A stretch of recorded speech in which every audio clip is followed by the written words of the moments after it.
importance for the United States, for Israel, and the region.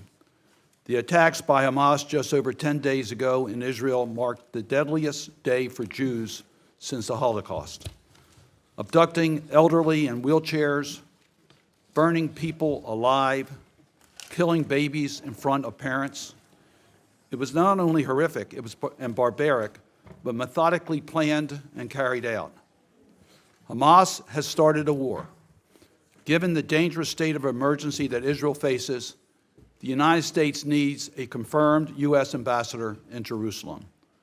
We need someone there to reinforce the message that the United States stands shoulder to shoulder with the state of Israel as it responds to the unprecedented terrorist attack. We need someone to lead the remarkable, selfless U.S. personnel who have been working nonstop at Mission Israel. We need an ambassador who can work with our Israeli partners and help provide services to over 600,000 American citizens here. So, Secretary Lew, it was with great urgency that we hold this nomination hearing today. I am committed to getting you in place in Israel as soon as possible. I want to thank Senator Risch for working with me so we could expedite this hearing today. I thank him for that. I think we both agree that speed is of the essence in having a confirmed ambassador to Israel. So I'm going to ask the cooperation of our colleagues. I'm going to ask that questions for the record be submitted by close of business today, and we will make every effort to make sure that we get those responses to you by this weekend. We have scheduled a business meeting for next week for the vote on this nomination. I ask the committee's cooperation because of the urgency of voting on a confirmed ambassador for the state of Israel. Since October 7th, Hamas has killed more than 1,000 innocent people and injured thousands more. They have viciously killed hostages and are still holding others, including American citizens. I cannot overstate the urgency for the United States to have a confirmed ambassador on the ground to help deliver U.S. support for Israel, to deal with the hostage situation, to deal with the humanitarian needs that we know exist. We need an ambassador who, at this critical and delicate time, can speak with authority and engage diplomatically in the region at the highest level. Secretary Lew's experience, gravitas, and political acumen makes him eminently qualified to serve as the U.S. ambassador to Israel. I have seen firsthand Jack Lew's commitment to public service, his integrity, his dedication to American values, his understanding of the United States' national security needs, and his deep understanding and respect for the legislative branch of government. I also know his effectiveness in crafting solutions to very difficult problems. I want to thank Secretary Lew for his service to our country and your willingness to continue that service in this critically important position as ambassador to Israel. And I want to thank your family, because we know this is a family sacrifice. Thank you once again for understanding the need for Jack's service to our nation. The last time Secretary Lew was before the Senate as a nominee, he was confirmed by an overwhelming majority of 71 to 26. Now is not the time to play political games. We need to make sure that the other nations and terrorist groups do not... Now is not the time to play political games. How many bombs need to be dropped on Gaza? The committee will be in order. How many children need to be killed? Our families are dying. Our families are dying. We need a ceasefire now. We need a ceasefire now. Ceasefire now. Ceasefire now. As I said, now is not the time to play political games. We need to make sure that other nations and terrorist groups do not exploit the crisis and open new fronts in the conflict. We need to be clear with everyone, from Hezbollah in Lebanon to the regime in Iran to Assad in Syria and even Putin in Russia.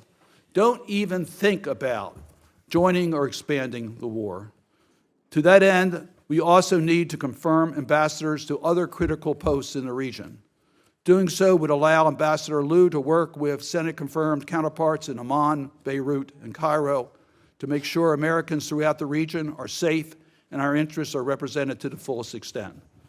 Secretary Lew, there is clearly no shortages of challenges facing you in this post. I look forward to hearing how you plan to address them and what Congress can do to support that. We need your eyes and ears to better understand what is going on in Jerusalem and Ramallah. We need you to keep pushing forward on normalization agreements between Israel and Saudi Arabia. We need you to make it clear to our allies and enemies that when our friends are in trouble, the United States has their back. But most importantly of all, we need you confirmed. Without objection, I'll enter into the record letters of support for Secretary Lew, including from the American Jewish Committee and the Anti-Defamation League, without objection. And this time, let me turn to our very distinguished ranking member, Senator Risch. Well, thank you, Mr. Chairman, and thank you for consulting with me as we have over the past week to get to where we are today. We're here today to support Israel by filling a vacancy in the position for ambassador to Israel. We have an acting charge there in Stephanie Hallett.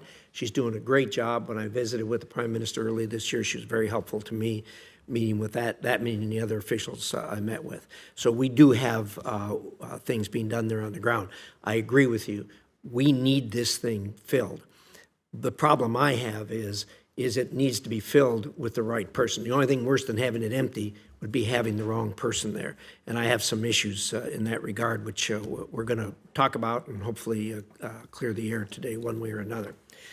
18 years ago, Israel took the brave step of dismantling Israeli settlements in Gaza, handing it committing genocide in Gaza. Genocide in Gaza. And we're funding it. The committee will be in order. Senators, 800 international human rights lawyers called on states to intervene to stop the genocide in Gaza. Palestine, Palestinians need freedom. 18 years ago, Israel took the brave step of dismantling Israeli settlements in Gaza, handing the territory over to the Palestinian Authority. This good faith effort has been a disaster for the people of Gaza and for Israel as well. Now Israel faces an unprecedented crisis on the scale of the September 11th attacks against the United States.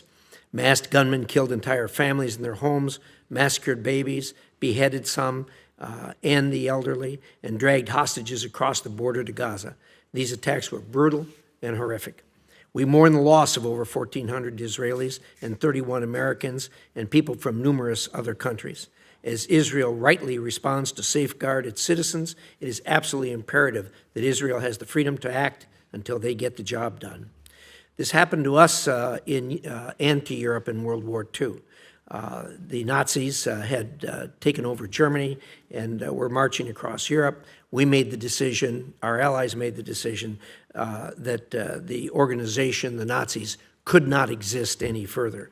And we didn't just go to battle to defeat Germany on the battlefield. We went to war to defeat and dismantle and eliminate the Nazis. We did that. It was difficult. We eliminated the Nazis as a military, as a political force, as a cultural force, and everything else. The Israelis are attempting to do the same thing now with Hamas, who richly deserve it. Almost immediately after the... Stop the genocide of Palestinians! Stop weaponizing Jewish trauma! We need a ceasefire now! Stop sending aid to Israel! Stop the Israeli genocide of Palestinians! The committee will come to order. Let me make it clear. We will not tolerate interruptions in our hearing. You see what's going to be happening. We ask that those that have strong views, there's a place to express it, but it's not to disrupt this hearing. I will not tolerate that. Senator Risch? Almost immediately after the attacks on Israel, we saw calls for a ceasefire and mediation. These calls are misguided, dangerous, and fail to recognize Israel's legitimate right to protect its people and restore deterrence. What happened in Gaza is directly linked to Iran. That is so important. What happened in Gaza is directly linked to Iran. The Biden administration cannot wish away the Iranian threat or appease the Iranian regime with promises of unfrozen funds and sanctions relief. The attacks in Israel and reoccurring attacks against our partners, troops, and diplomats are proof of a failed Iran policy. Iran is the supporter of Hamas, which is impotent without Iran. Unfortunately, the fact of the matter is that Iran has more resources to support terrorism today than it did in 2019. U.S. sanctions enforcement under this administration have been utterly lacking. Iran has earned a shocking $80 billion in oil revenue since the Biden administration took office. Iran's oil economy, once hobbled at 250,000 barrels a day, is now selling almost 2 million barrels of oil every day, mostly to China. We know where that money is going. Iran's Ghost Fleet, used to evade U.S. sanctions, has grown from 70 vessels to over 300 during the Biden administration. The unfreezing of funds, first in Iraq, and now the whopping $6 billion from South Korea, are completely unacceptable, and it makes Americans and our partners less safe. It should come as no surprise that these attacks occurred immediately after the Biden administration unfroze the $6 billion and also gave $75 million directly to UNRWA over my strenuous objections, by the way. On Palestinian policy, the Biden administration argued that restoring funding that I objected to would give the Palestinian Authority the leverage to promote moderate Palestinian voices and reform organizations like UNRWA. 2 years later, we've seen no reform. Violence is at record levels. Pay for slay is active, and many Palestinians identify with terror groups to meet their aspirations. Like Iran policy, it's time for a wholesale reevaluation of Palestinian policy. So today we're here to help Israel. We're here to look at the vacancy that exists, the nominee that's been put before us. We're here to help Israel, to not hurt it. Secretary Lew, I have reservations on your appointment as America's ambassador to Israel.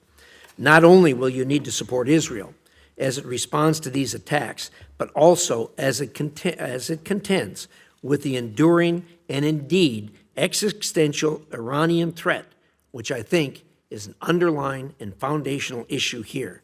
I have reservations about your ability to do that.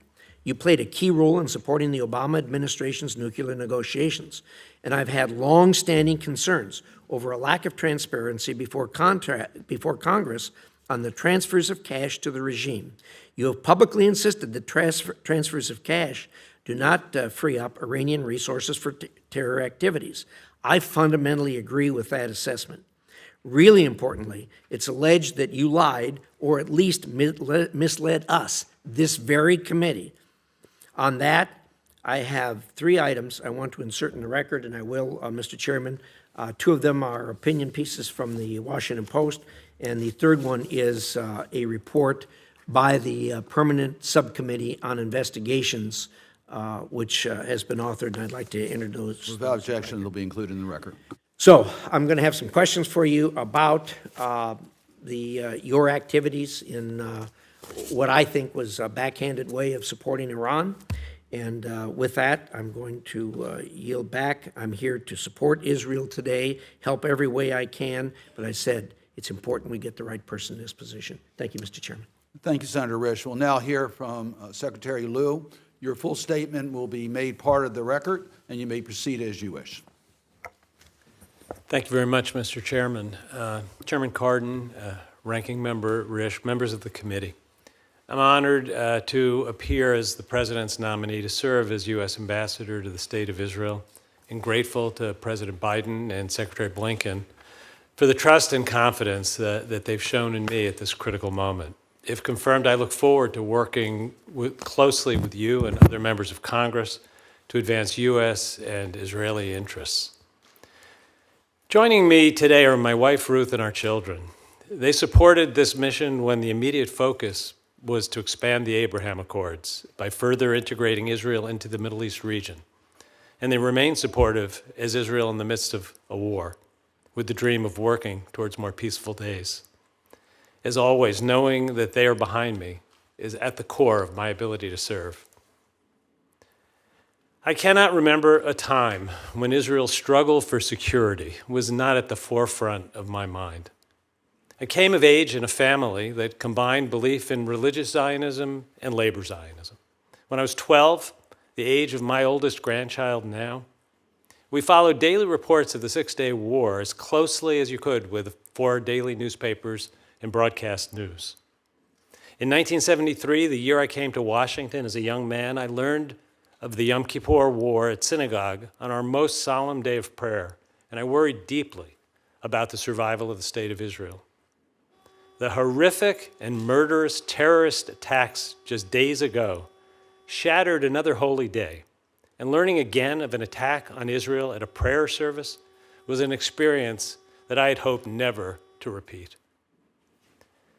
At this moment, there is no greater mission than to be asked to strengthen the ties between the United States and Israel, to work toward peace in a region that has known so much war and destruction.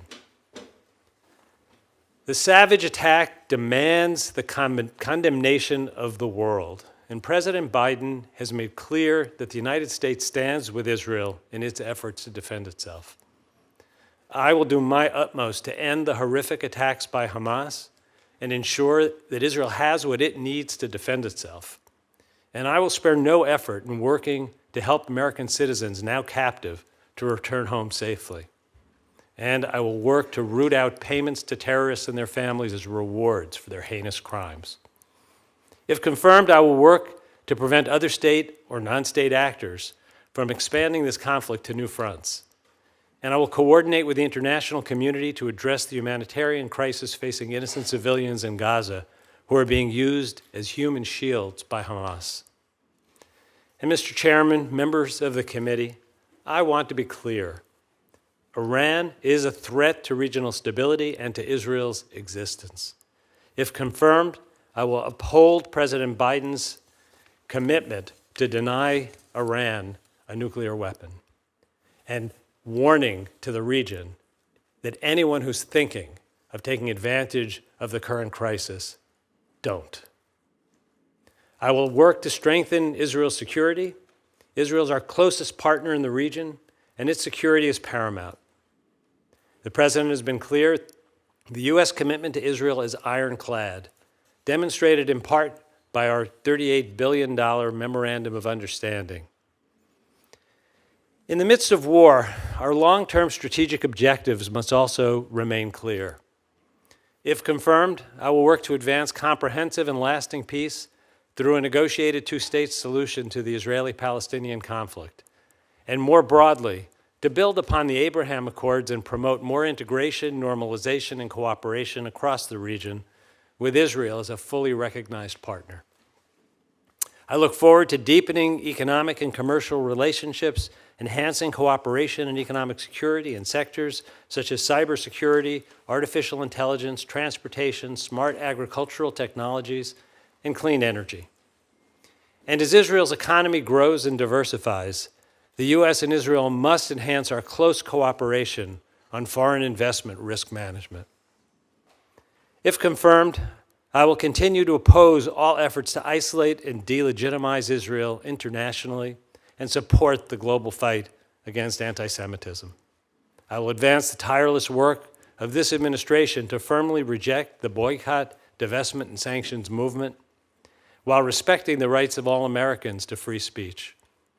I will work to reinforce collective efforts to combat anti-Semitism, building on President Biden's national strategy to counter anti-Semitism, including the abhorrent incidents in the wake of the Hamas attacks on October 7th. More broadly, if confirmed, I will work to further strengthen our 75-year-old partnership with Israel and deepen the bonds between our people.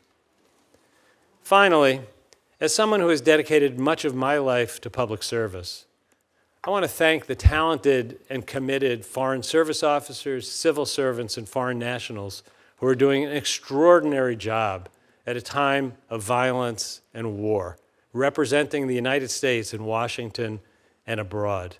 Just watching this morning our able DCM standing beside the President, knowing that her family and the families of all of our people who are over there have been shaken by the last 10 days.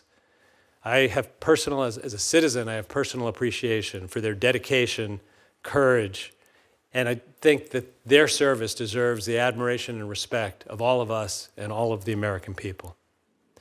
Mr. Chairman, Ranking Member Risch, thank you for the opportunity to testify here today, and I look forward to your questions. Thank you, Secretary Lew. Before we start the 5-minute rounds, I have the obligatory questions that we asked all nominees that should be answered by either a yes or no. Do you agree to appear before this committee and make officials from your office available to the committee and designated staff when invited? Yes. Do you commit to keep this committee fully and currently informed about the activities under your purview? Yes. Do you commit to engaging in meaningful consultation while policies are being developed, not just providing notification after the fact? Yes. Do you commit to promptly responding to requests for briefings and information requested by the committee and its designated staff? Yes. You answer all those questions correctly. Thank you very much. I've done it before, Mr. Chairman. We're off to a good start. We'll now start 5-minute rounds. Let me ask you a question about your view of the U.S.-Israel relations. In 1948, President Truman did something that the State Department, quite frankly, did not recommend that he do. He did that because of his belief that Israel shared the same values of the United States in a part of the world where we had no other country that shared those values. And that relationship has grown over that period of time, as you pointed out, including the Memorandum of Understanding, the billions of dollars of aid, the development of Iron Dome, and the list goes on, shared intelligence, information, and technology. So I would just like to get your view as to that relationship, why it is special, and what you have done in your public life to help strengthen the ties between Israel and the United States. Thank you, Mr. Chairman. It will come as no surprise to you that I grew up believing that Harry Truman was a hero, that he didn't have to do what he did, and the state of Israel may not have come into existence and lasted had he not done that. I think the relationship between the United States and Israel is special because we share values and because, as the President said as recently as this morning, the United States understands that without the state of Israel, it's not just the people of Israel who aren't safe, but Jews around the world aren't safe without a state of Israel. So the relationship between the United States and Israel is at the core of who I am and what I believe is important for us, having an ally in the region that we can count on. You know, while my career has not, for the most part, been in foreign policy has been integrated into many of the roles I've played. As the director of OMB, as the chief of staff, as the secretary of the Treasury. I was the OMB director who helped design the first MOU to make a multi-year commitment of security assistance to Israel. You know, I was the deputy secretary of state who helped Israel become a member of the OECD, which is the membership organization of the developed nations of the world that Israel desperately wanted at a time when it was being marginalized and being thrown out of some international bodies. I was the OMB director who helped fund Israel's missile defense on multiple occasions, and not without concerns about its cost and some concerns about the scope of our commitments. You know, I have not shied away from expressing my views when the position of the United States and the position of Israel require public officials who represent our government to do so. I'm happy to discuss those matters, but I believe that my reputation as somebody who stands with Israel is beyond question. I think the government of Israel has made that clear in things that they've said even since my nomination. Well, the immediate need for the United States is to help Israel deal with this war, providing the support it needs, dealing with hostage relief, dealing with the potential escalation and preventing that from happening. That's going to be the immediate concern.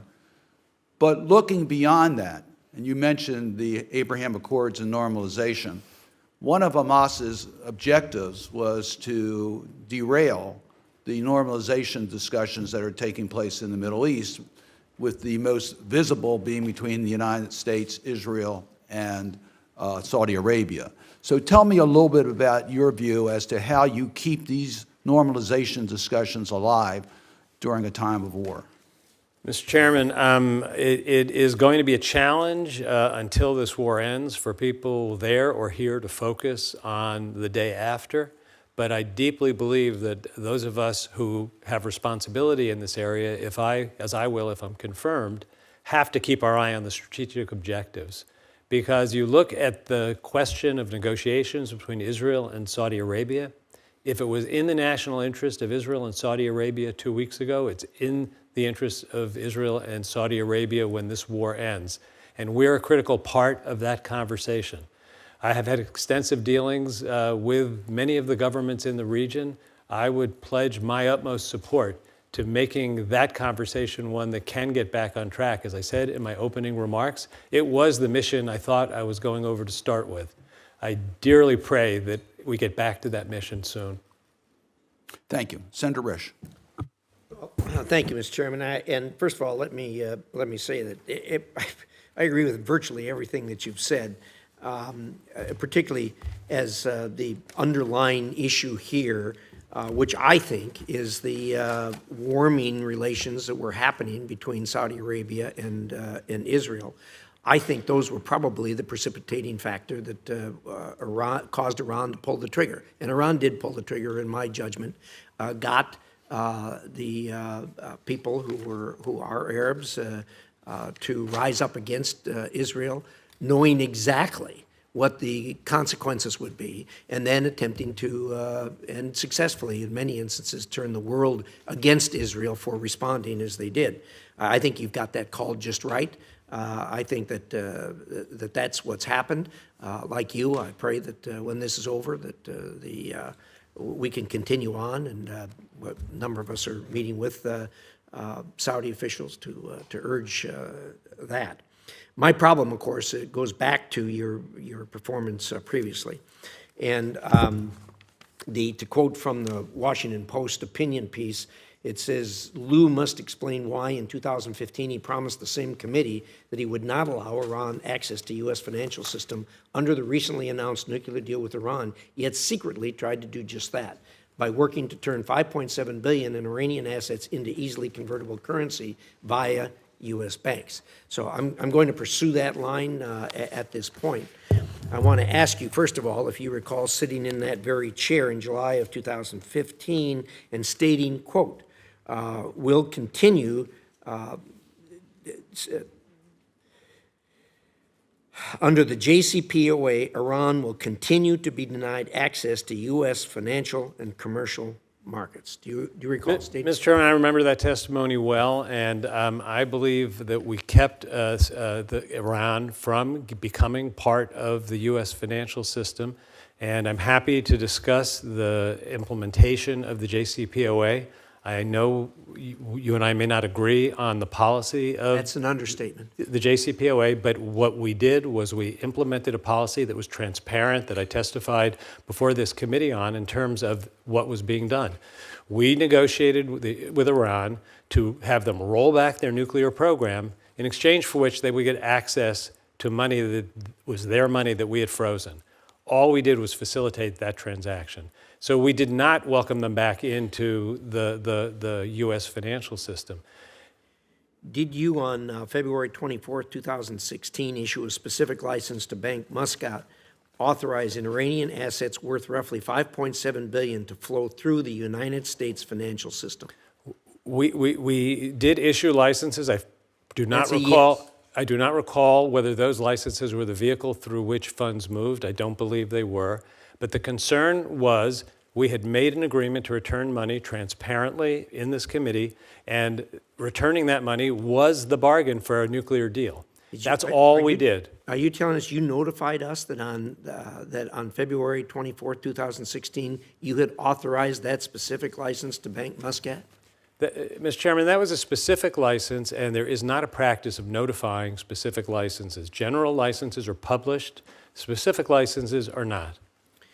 I want to quote one of the executives from Bank Muscat when they said there was a gigantic breakthrough which has assured Iran of almost full global financial inclusion.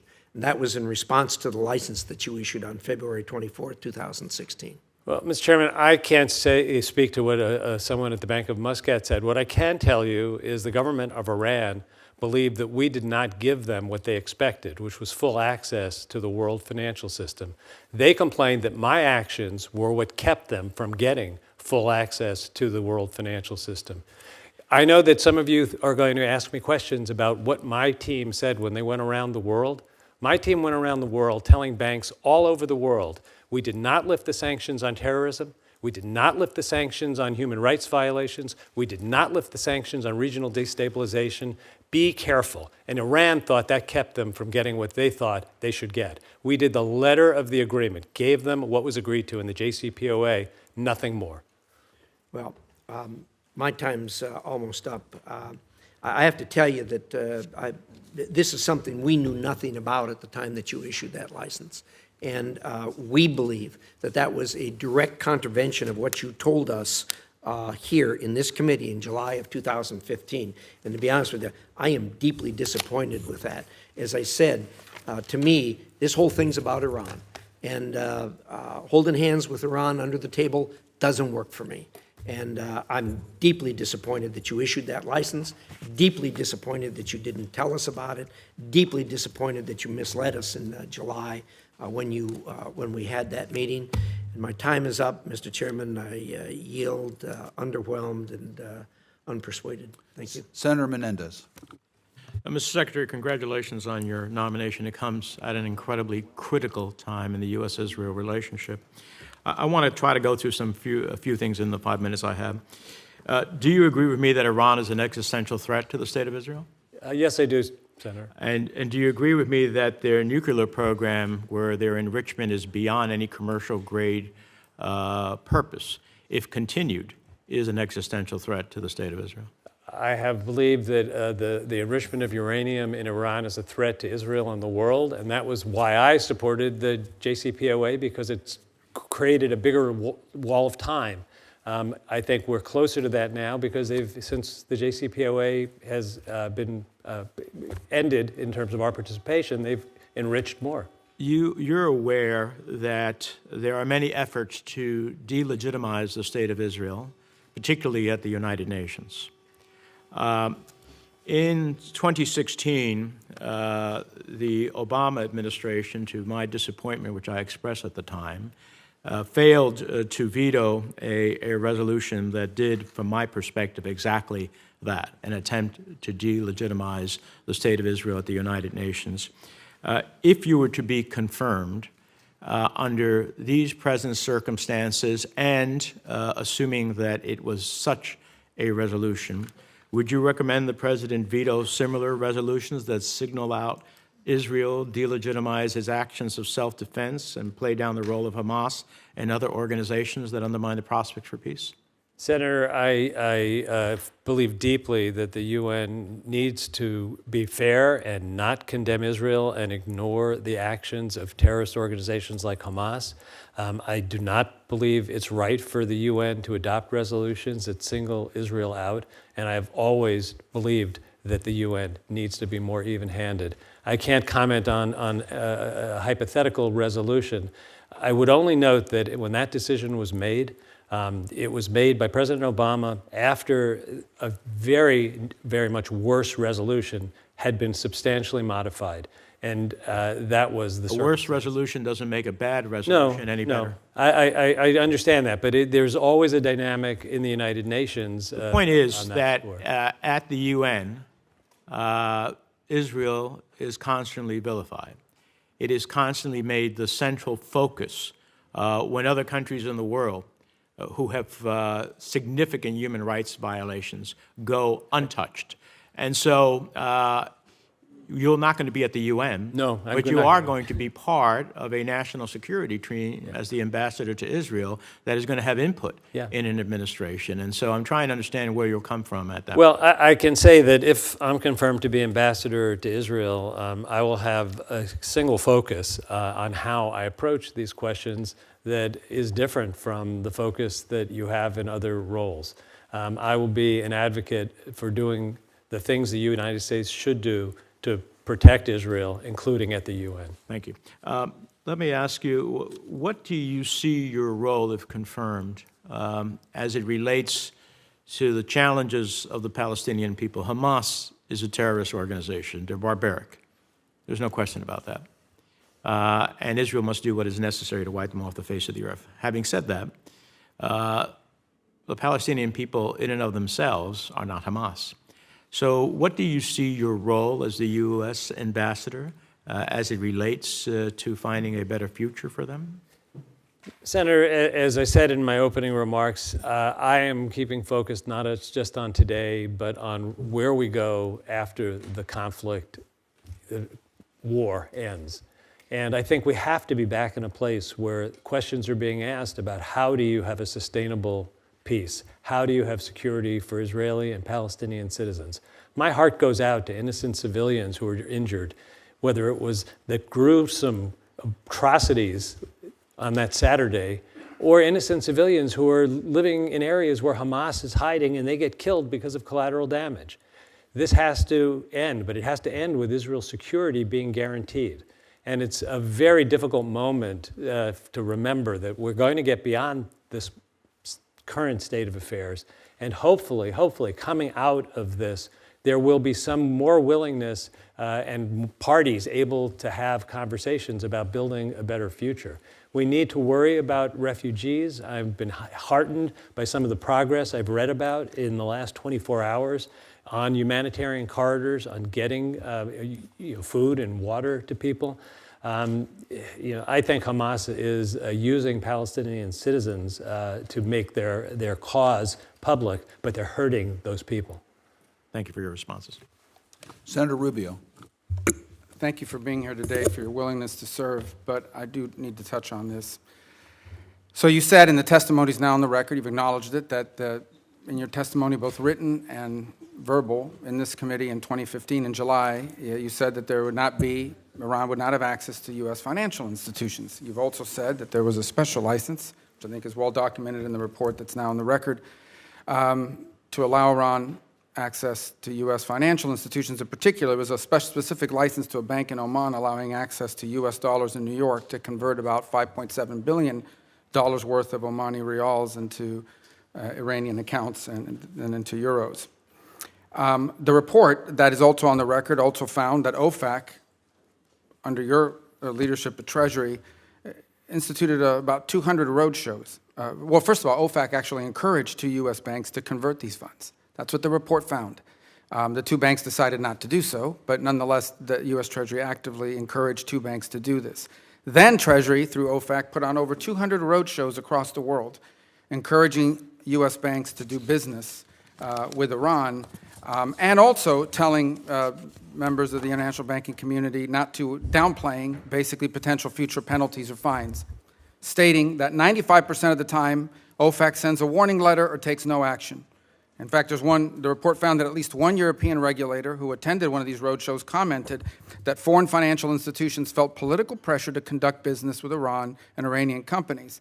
And in fact, the report also found that Treasury Department officials, while you were Secretary of Treasury, officials proactively contacted foreign financial institutions to provide information about the JCPOA sanction relief. In one example, a compliance officer proactively contacted a foreign financial institution to make sure they understood Iran sanctions relief.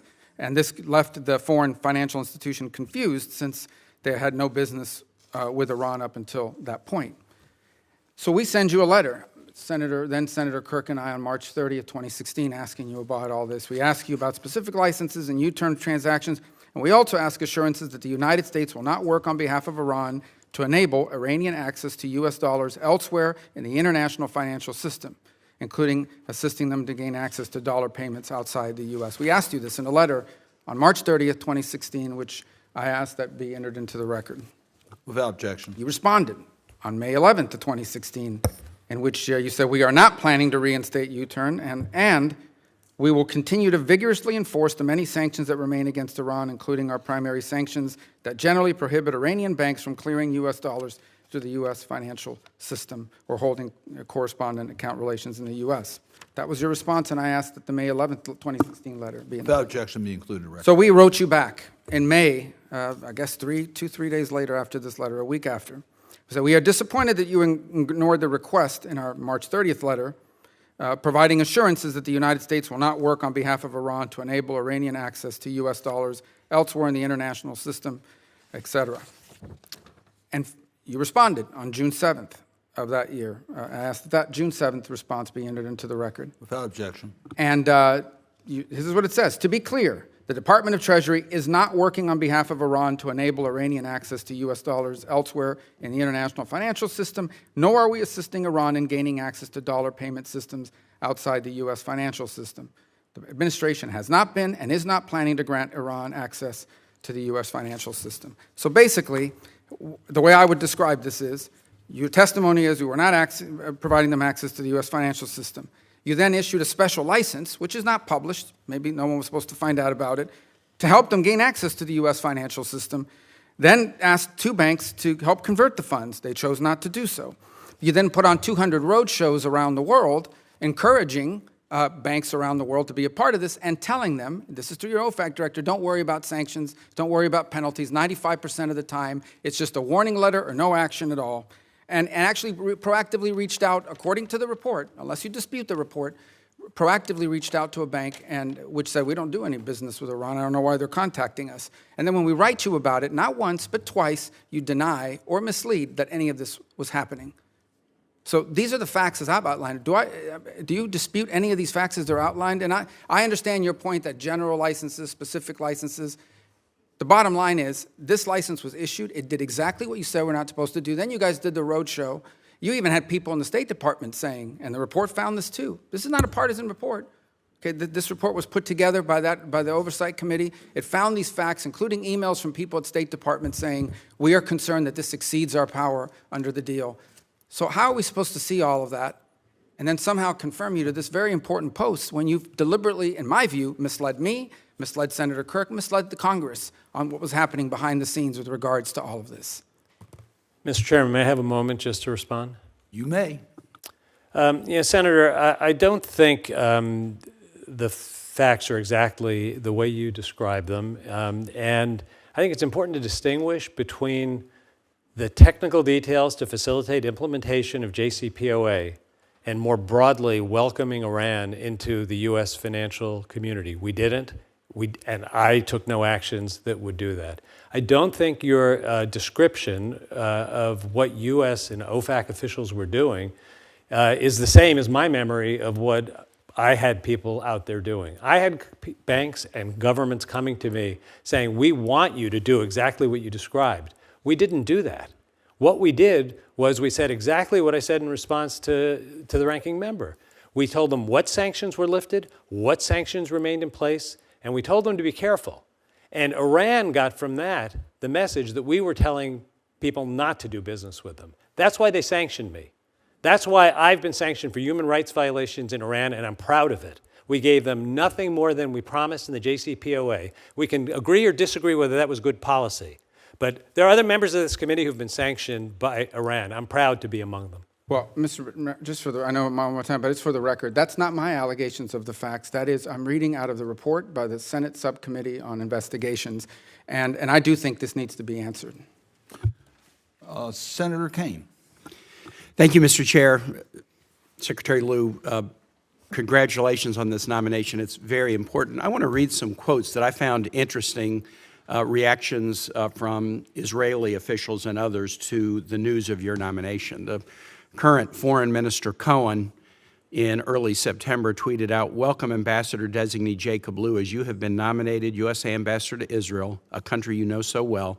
We look forward to working with you in the spirit of our close cooperation and alliance." In a follow-up interview, he said about you, "He is a true friend of Israel, and we expect to work with him in the spirit of our alliance that's based on shared values." Many of us know former Ambassador Michael Oren, the Israeli ambassador to the United States. When you were being rumored as a potential nominee, he said, "Jack Lew is reportedly a lead candidate to be U.S. Ambassador to Israel. He's a true statesman and a passionate Jew. As Israel's ambassador to the U.S., I greatly valued his friendship and his outstanding defense of the U.S.-Israel alliance, a mention in every sense of the word." Human rights activist Natan Sharansky in 2015 said this, "Lew worked days and nights taking families of prisoners of Zion through all the corridors of power to make sure the Jews would be released. Many Soviet refuseniks owe their lives to him and others for the successful efforts to release them." Israeli official Yuval Steinitz also in 2015 recalled that without Lew's help, Israel would never have been accepted into the OECD. These are comments that are powerful.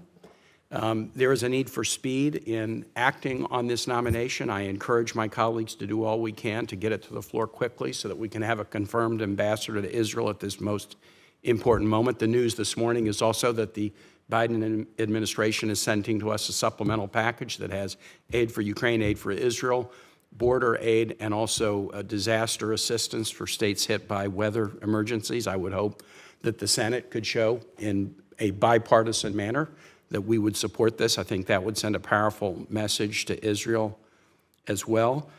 I want to ask about Iran. Look, the most controversial issue on this committee, I've been on the committee the whole time I've been here, since I came in 2013, was the JCPOA.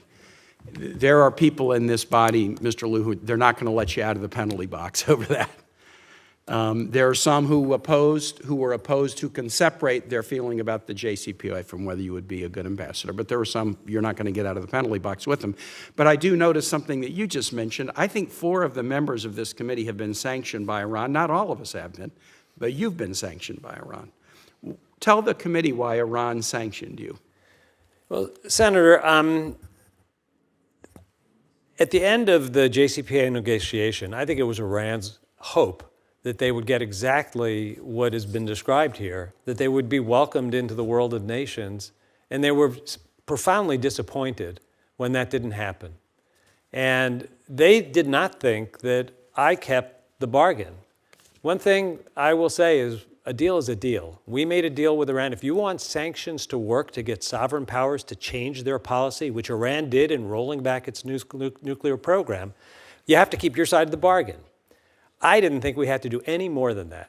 Right, and so the sanctions that were lifted in that deal were sanctions pertaining to Iran's nuclear program, Correct. but we never agreed to lift any other sanction about human rights problems, development of missile systems, violation of other UN resolutions. We lifted none of those sanctions, and you went around the world reminding banks and financial institutions that those sanctions were still in place, and if they acted contrary to them, there were negative consequences that they would receive. And we did tell banks that if it's a nuclear sanction, those have been lifted, because that's what the deal was. Well, I think you should be proud of being sanctioned by Iran. And I heard a comment earlier that said, holding hands with them under the table. If that was the case, you wouldn't be on the list of those who are sanctioned by the nation of Iran.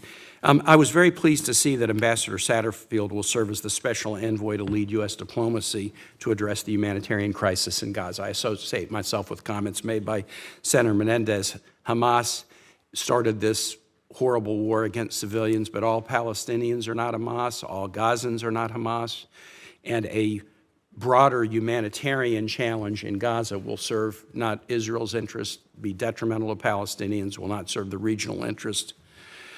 We need to do all we can to encourage our ally Israel to take the fight to the perpetrator and not to those who weren't the perpetrators. We have painful lessons we've learned about that in the United States. We took the fight to the perpetrator after 9/11, but as we broadened it into a global war, including a war against Iraq, we lost credibility. We lost support nationally. We unleashed a set of consequences that probably should not have been unleashed. And so we have our own painful experience of being attacked and then allowing the response to go beyond those who perpetrated the attack and suffering as a result. And I'm hoping that you'll work closely together with Envoy Satterfield on this important humanitarian mission.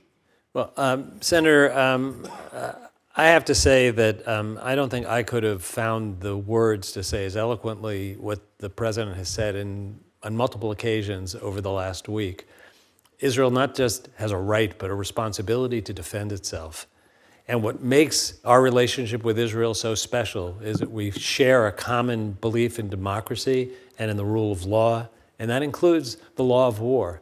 I think that is what Israel believes. And this is not the time for us to be lecturing Israel on what they have to do to establish the security that they have a responsibility to provide. And I think they know they have to do it in a way that is consistent with minimizing the impact on innocent civilians. As we learned in Fallujah and in Mosul and Ramadi, it is very hard for there not to be collateral damage. So I don't think the standard can be that it gets to zero. And I don't think that's what the President said. The President said they have to defend themselves. Senator Romney. Thank you, Mr. Chairman. I, along with a handful of other senators, were in Israel over the weekend and had the chance to meet with leadership there, former leadership of the country, as well as with military leaders and with families of hostages. And I know that your confirmation can be done by one party alone, and you're likely to be confirmed on that basis. But that being said, there are a few things I'd like to pass along to you, assuming that you do become ambassador. One is that our chief of mission is a highly respected individual, respected by the Israeli leadership, and is working in the interest of the United States, and is someone who we respect enormously as well. Meeting with the families of hostages, their stories and the experiences are heartbreaking. The outrage, the brutality, the inhumanity of Hamas in the way they took children and others and grabbed them and took them across the border is hard to comprehend. And we need to do everything within our power to secure the release of those hostages. I'd also note that one of the generals, the leading general of the Israeli Defense Forces, said something that's very powerful. He said, Israel and Jews don't do vengeance. We're not going to target Palestinians and try and kill a lot of Palestinians to make up for all the Jews that were killed. That is not our intent. We will do everything in our power to avoid civilian casualties among the Palestinian people. But they're being used as human shields, and in many cases there will be deaths, but they will be unfortunate and not part of an effort on the part of Israel to carry out vengeance. I'd also note that there is a responsibility that every government has, and the Israeli government, of course, has this responsibility as well, to secure the safety and the life of their citizens. And in this case, Hamas has made it very clear that as long as they exist, Israeli citizens' lives are going to be at risk and will be sacrificed. And therefore, it is unacceptable for Hamas to continue to exist, certainly in proximity that they have enjoyed from the Gaza Strip. I would note also that in discussion of what comes next, what's going to happen after, let's assume that the Israeli military is successful in rooting out Hamas. What happens after that? There was no clear response to that, and I didn't expect necessarily a response to that, because the Israeli government and military is focused on how they're going to be successful in rooting out Hamas. That's what comes first, but what comes next is something which will be a great priority for a United States ambassador there. I'm going to note that I was very troubled by the report of their Permanent Subcommittee on Investigations that was carried under the direction of Senator Portman. I concur in the questions that were being raised by Senator Rubio.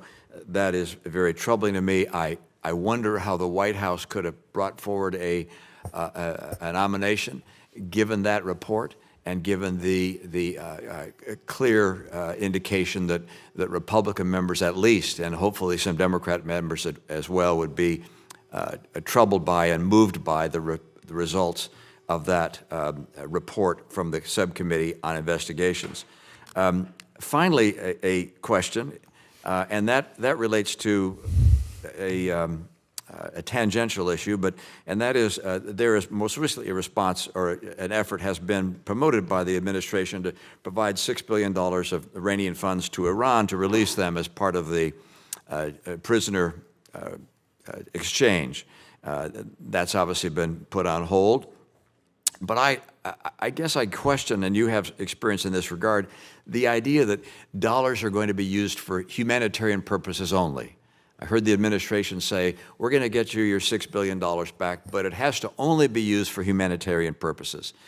Now, I know enough about money to know that funds are fungible, and that if we say, we're going to give you $6 billion, but you've got to use it for food and hospitals for your population, Iran can say, thank you, that's what we use the $6 billion for. Now we've freed up $6 billion that we otherwise would have used ourselves for food and hospital, and now we can use that to build nuclear weapons or provide money to Hezbollah or Hamas. And so, am I wrong? It strikes me that when we say that we're going to give you money, but only for humanitarian purposes, it's entirely disingenuous. It's a way of disguising the fact that we're providing funds to a state sponsor of terror. It's misleading to the American people, misleading to the world. Is there any other way of reading that? Well, Senator, first, I want to agree with you about the difference between defending a country and vengeance. And there's a difference between anger and fury and vengeance. If any of us lived in a country where that large a part of our population had been brutalized in a way that we couldn't hardly imagine, controlling your fury is almost beyond the imagination. I believe they're going to do the right thing and try their best to do it to defend the country, not for vengeance. You know, on the question, you didn't ask it as a question, but the report of the special committee. You know, I have remained close with Senator Portman even since we both left government. I spoke to him as recently as last night. I would just invite anyone who questions whether he thinks that I'm somebody who keeps my word, I would just suggest they talk to Senator Portman. On the question of fungibility of money, as an economic matter, I have many times made the point that money is fungible. But when you're dealing with Iran, you're not dealing with a rational economic player. You're dealing with an evil, malign government that funds its evil and malign activities first. So when Iran gets access to food and medicine for its people, that's food and medicine they wouldn't otherwise have. I can't say that there's no leakage. And when I supported the JCPOA, what I said was our intelligence reports suggest that the vast majority of that money will be used for the neglected purpose of humanitarian expenses. And to the extent that there's leakage, it won't change the thrust of what they do. Sadly, supporting terrorist organizations like Hamas and terrorist organizations like Hezbollah, that's not very expensive. They're doing that anyway. We're trying. I tried as hard as I could. Subsequent administrations tried as hard as they could. Under maximum pressure, they still were doing their malign activities. So it's not a pure economic question. It's really a question of who are we dealing with. We're not dealing with people who trade off guns and butter. Guns come first. Senator Coons? Thank you, Mr. Chairman. Thank you, Mr. Secretary, to you and your family for your willingness to step forward and take on this very challenging and critical service on behalf of our nation in this difficult moment, like every member of this committee. I unequivocally condemn the invasion and attacks by Hamas against Israel, the slaughter of innocent people, the taking of hostages. And when you are, I hope, confirmed by the Senate, you will take on representing our nation in a particularly challenging and fraught moment with a critical ally. I'm grateful that our president chose to go in person and have already been receiving messages from friends in Israel and throughout the region about what a difference it makes to them when our national leader shows up. But we also, frankly, have to sustain that engagement through a Senate-confirmed ambassador. It's my hope that we will also confirm ambassadors to other countries in the region, Egypt, Lebanon, the coordinator for counterterrorism, and that we will continue expediting some of these confirmations. We have, I believe, just confirmed ambassadors to Oman and Kuwait in recent days. But all of us who serve on this committee and who have served overseas in different roles know there's a huge difference between an ambassador of the United States, and although there are many talented and qualified career Foreign Service officers in the current case serving as DCM or as charge, we need an ambassador. So I hope this committee will take that very seriously. If you would, Mr. Secretary, just speak for a moment about how you would work to limit what I think was the goal of Hamas's attacks, in addition to terrorizing the population, to prevent any reconciliation, any recognition between Israel and Saudi Arabia, an expansion of the Abraham Accords. How would you sustain that forward movement? And how would you limit these attacks from developing into a wider regional conflict? And how would you work to contain Iran's malign influence? Senator, first, I said this before, but I'll say it again. We have outstanding public servants, including our acting ambassador, who are doing the business. And I agree with you, it's important to have confirmed ambassadors. One does not contradict the other. I also agree with the comments that have been made by several senators that, just as an observer from the outside, I think this attack was timed to try to undermine the normalization process and to make it harder. The way you respond to that is by coming right back as soon as you can. This is not a moment where people can concentrate on what the shape of the discussion the day after is. But my view is the way you prevent a terrorist organization by winning is you don't get terrorized, you don't run away, you stick to what's in your national interest, and you work hard at it. It was always going to be a challenging negotiation to get a normalization agreement. I think it will clearly now be more challenging because the public opinion in many places will be at such a different level after this war. And a role we can play as the United States, and we've often played, is to bring people together to keep that conversation going. I hope, and this may just be that I'm an eternal optimist because otherwise you give in to the worst of man. I think that coming out of this, there will be an understanding that some of these issues have to be dealt with. And the shape of how they're dealt with won't be the same as it was before the conflict. But it will have to be done in a way that gives Israel the ability to defend itself, to protect its people from future attacks like this. And we have to do it with our eyes wide open about the fact that we do have malign forces like Iran that want to destroy Israel. So it isn't easy, but I think Saudi Arabia and Israel were in a place where they had made a decision that this was something very much worth pursuing. And I hope when this is over, we can help get that conversation going again. And I hope members of this committee who are determined to help move that forward will also, in a bipartisan way, contribute to it. Before my time ends, my senior senator, Senator Carper, was the ranking member on the Permanent Subcommittee for Investigations. And just for those who are pressing you and troubled by that report, he refused to sign it. He found that its conclusions, in his estimation, were a partisan effort at attacking the previous administration's Iran policy rather than a specific and credible conclusion about you and your conduct. I'll let Senator Carper's public statement speak for itself, but for folks who are wrestling with that in any way, I'd encourage them to talk to my colleague, Senator Carper, who I think is as even-handed, balanced, and bipartisan a senator has served in the modern era. So I don't know if there's anything you wanted to say in response to that.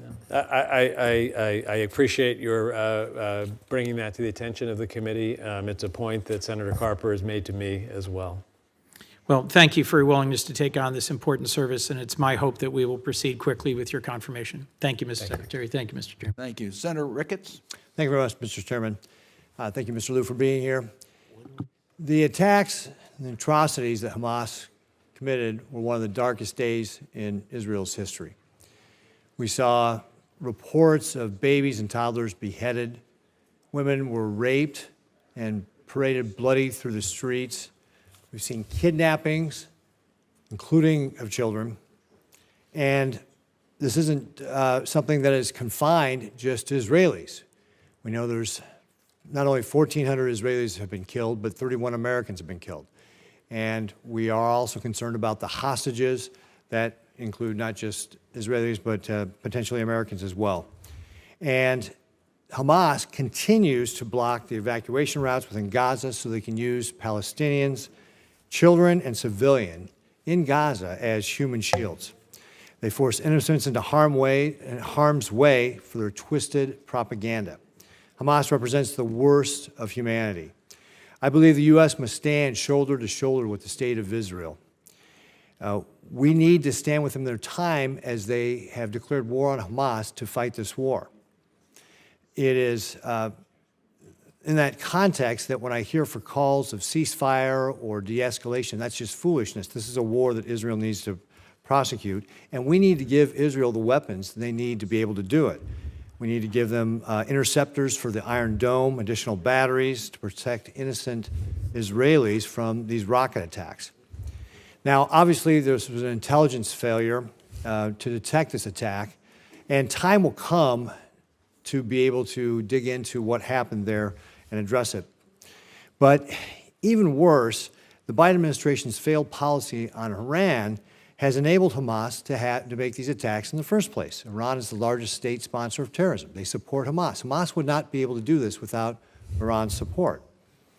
Since coming to office, the Biden administration has failed to enforce the Iranian oil sanctions. We heard that from the chairman or ranking member earlier.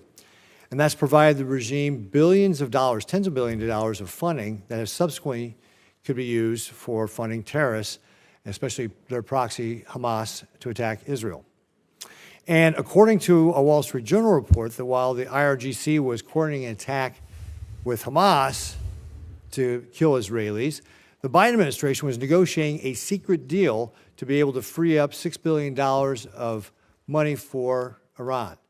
And that certainly goes to, if that report is true, how Iran just holds nothing but contempt for the United States and will deal behind our back even while trying to negotiate. You know, these are just mind-boggling decisions. It's a continuation of the disastrous Obama administration Iran policy that you, Mr. Lew, helped orchestrate. You were one of the key implementers of the flawed Iran nuclear deal. Iran wants to annihilate Israel, wants to wipe them off the face of the earth. The Iran deal, given its very sunsets, would have put Iran on a path to be able to continue to enrich uranium for a nuclear weapon. And it's a certain irony that one of those sunsets, the UN's prohibition against Iran missile and drone activity, which Iran was already violating, is set to expire today. The deal that provided Iran with billions of dollars in sanctions relief that you oversaw, this relief has subsidized the support for Hamas that enabled them to carry out like the ones we saw 11 days ago. This deal was so bad that Prime Minister Netanyahu had come to before the Congress to speak out against it. And you criticized that, and we're going to get to that in just here a second. The barbaric events of October 7th are a referendum on the disastrous Iran policy, started under the Obama administration and continued under this Biden administration. The Biden administration needs to complete a complete overhaul in the way that we see Iran and how we deal with it. And my fear, Mr. Lew, is that you are more simply of the same. You just represent a continuation of that policy. So I have some questions, and these are yes or no questions. Just I want to clarify some of the facts here on what you believe. Do you believe that the Biden administration should continue to restart the JCPOA talks? I don't think this is the moment for us to be negotiating with Iran. I believe deeply that an agreement to not have nuclear weapons would be a good thing, but this is not the moment. Mr. Lew, in 2017 at an event at Columbia University, did you say, quote, the personal dynamic between the president and the prime minister was not as good as one might have hoped, and it was in both directions? I mean, I saw as much provocation coming from the prime minister. I saw more provocation coming in than I saw going out. Is that an accurate quote? I don't remember the exact words, but it is something that I said to a group of students, and it was a balanced statement where even what you read was criticizing my own president as well. I thought there was blame to go around. So when Prime Minister Netanyahu came here in his 2015 speech, did you criticize it, saying it went beyond the pale of what you can just ignore, and that it was a huge mistake for Israel? I did think it was a mistake to have something that would create a partisan division over U.S. support for Israel, which for 75 years has been bipartisan. Do you believe Israel should continue to recognize Jerusalem as the capital of Israel? Jerusalem is recognized now as the capital of Jerusalem. There's no discussion of changing that. I, if confirmed, will be living in Jerusalem, and that is the policy of the United States. And so you believe we should keep our embassy there? Well, we first need to build an embassy. We have a presence, but having been Deputy Secretary of State, I know it takes a long time anywhere to build an embassy. Great. Thank you very much, Mr. Chairman. I appreciate the extra time. If I can just make one point, Mr. Chairman, if I can, because you said that this administration was negotiating to give Iran its money back. I think what this administration was doing was negotiating to bring Americans home who were being kept captive in Iran. And they made the judgment that releasing monies that were being held pursuant to policies of the prior administration could be moved in a way that Iran could use them as the prior administration had agreed to. That's very different from saying we're going to negotiate to give Iran money. So do you believe then it was appropriate then to release these funds to get our hostage, or the people Iran was keeping back, like basically paid to get those Americans out? Do you believe that was accurate? I can tell you that bringing Americans home safely will be one of my highest priorities if I'm in Israel. And there are now Americans being held hostage in Gaza. And I don't know what it will take to do that, but I'll wake up every day asking, what can I do to bring Americans home safely? So, but you do believe that it was appropriate to pay Iran to get the Americans back? To tell you the truth, Senator, I'm not deeply enough familiar with it. I wasn't in government when the decision was made. I don't know all the trade-offs. I do know the passion that goes behind bringing Americans home safely. Right. Thank you, Mr. Chairman. I appreciate your Senator forbearance. Murphy. Thank you very much, Mr. Chairman. I, for one, am damn glad we have a president who cares about bringing our hostages home. One of those individuals was a Connecticut resident with a lot of family in my home state. Their life has changed knowing that he is back home, and I'm thankful we have a president who cares about that.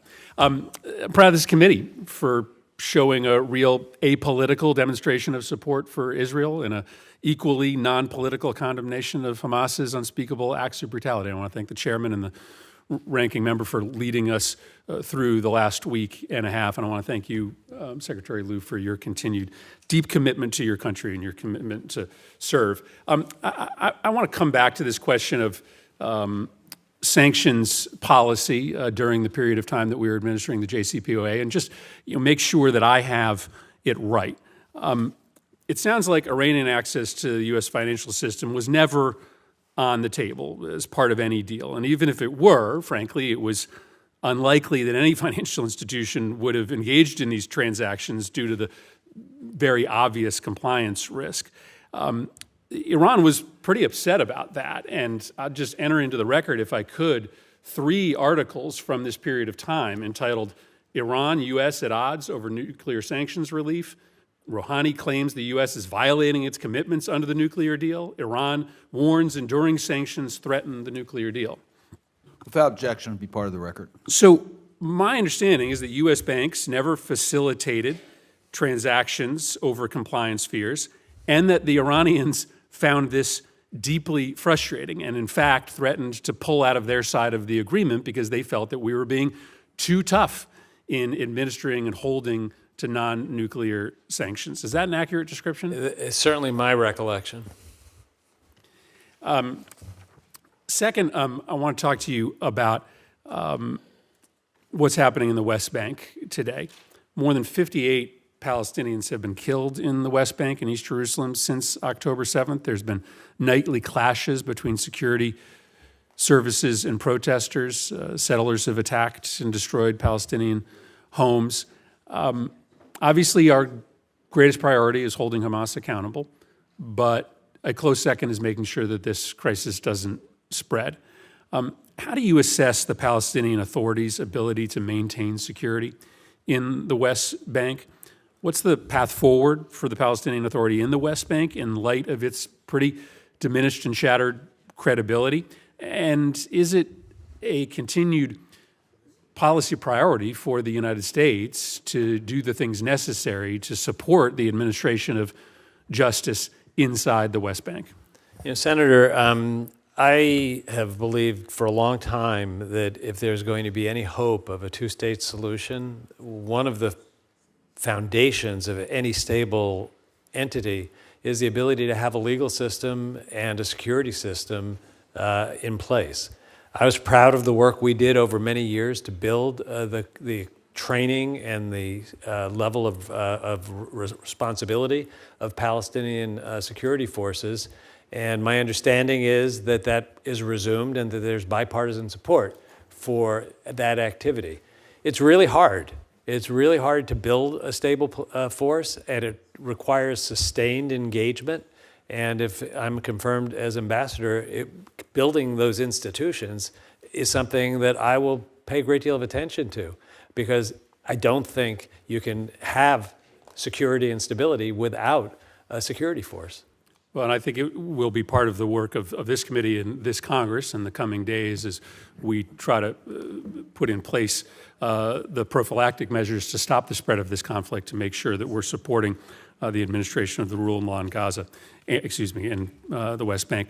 Finally, I just want to ask you about a breakthrough agreement that got very little attention in the press, not as much as it should have, and this was the agreement between Israel and Lebanon on maritime rights. Obviously, our top priority now is preventing Hezbollah from opening up another front. But I just wanted to make sure that one of your priorities outside of the administration of this crisis and conflict is going to continue to capitalize on the progress that has been made, remarkable progress between Israel and Lebanon to create this maritime border, but to use it as a foundation to try to continue to ease and normalize relationships between these two historic adversaries. It's pretty extraordinary that Israel has now indigenous natural gas resources, and that it's a source of the ability to partner with other countries in the region to be able to help Europe through a crisis because of Russia's invasion of Ukraine. And I must say that when I was in government the last time, it was a flicker of a dream to get there. I remember when Israeli officials came over to observe an energy a license auction. And my daughter, who's sitting behind me, was working at the Department of Interior and helped translate for them what was being said in English about energy auctions so they would understand it in Hebrew. And it's now a real resource. It's being developed. It's not without its controversy. The borders are controversial. Maritime issues are not my area of great expertise, but I will get up to speed on them very quickly if confirmed. Thank you, Mr. Chairman. Senator Barrasso. Well, thank you, Mr. Chairman. You've heard from everyone here. Israel is one of our nation's strongest allies. Since October 7th, the world has seen the terror and violence inflicted by Hamas, and all of us strongly condemn Hamas's invasion of Israel, which involved killing and wounding thousands of Israeli civilians. Americans were also among those injured and killed and taken hostage by Hamas. As Israel fights these terrorist attacks, the United States remains unwavering. You've heard that here today as well in our commitment to Israel's security. With the incredible challenges facing Israel, it's vital that we have the right person serving as the U.S. ambassador to Israel. And I think it's especially true in light of President Biden's repeated failed policies that I see as failed in the region. Today's nominee, I believe, seems to be the wrong person for this important job. And as Secretary of Treasury in the Obama administration, he helped negotiate the disastrous Iranian nuclear deal. In fact, he went about bragging about the flawed deal to American people. As Secretary of Treasury, he unlocked a lot of Iranian assets and let them have their money. He also really was an ATM to the Iranian Ayatollah. No one is going to forget the pallets of cash going to Iran, which was the largest state sponsor of terrorism. We know how they use the money. As Secretary of Treasury, he helped orchestrate $1.7 billion in cash to be flown in an unmarked cargo plane, cash directly to Iran. Also oversaw the $400 million ransom payment to Iran in exchange for American hostages. The massive influx of cash, ultimately a direct deposit into Iran's terrorism account. Additionally, in 2016, he defended the Obama administration's unwillingness to veto a UN Security Council resolution that was seen as an anti-Israel resolution. Congress, in a bipartisan way, disagreed with that position of the administration. In fact, we overwhelmingly passed a bipartisan resolution objecting to it and demanding that it be repealed. So here we are. These decisions, these actions have serious consequences, and I believe they have emboldened terrorist organizations around the globe, and that the American people and the Israeli people both deserve something different. So, Mr. Lew, Hamas soldiers have reportedly been found with documents detailing their plans to target schools, target civilians during the raid. Another document directed Hamas units to kill as many as possible, as well as capture hostages. Over 4,000 dead, 31 Americans among those killed, others taken hostage. We've had the debate about how to best get them home. In terms of the American citizens, who's responsible for the 31 Americans who have died in this conflict? Yeah, Senator, I, as Secretary of the Treasury, also sanctioned Hamas and took actions to try and stop the flow of money to Hamas. It's not a new thing that Hamas is a terrorist organization. I earlier offered some views that would challenge some of the characterization you just made of how the JCPOA did or didn't affect Hamas. The sad reality is Iran was supporting Hamas before JCPOA. They supported it during the period of maximum pressure. They will spend their first dollars on evil. They're not going to stop doing this, and Iran is a malign force. Iran provided the arms, they provided training. Whether they were involved in anything more proximate, I am not inside any circles of intelligence to know. Public information suggests that it may not have been as clear. If confirmed, I will keep my eye on Iran as a force that is hostile to Israel's existence. They want to push Israel into the sea, and we can't let that happen. Well, you know, the interesting point is that the failure of this administration to enforce the Iranian oil sanctions helped finance Hamas and other Iranian proxies. It's how you can stop the money, but this administration has allowed a lot of money to get there. Iran is the home of the world's third largest reserves of crude oil. It uses the revenue from its oil exports to support its repression and terrorist activities. The more money they have, the more activities we're going to see, in spite of all efforts to block it along the way.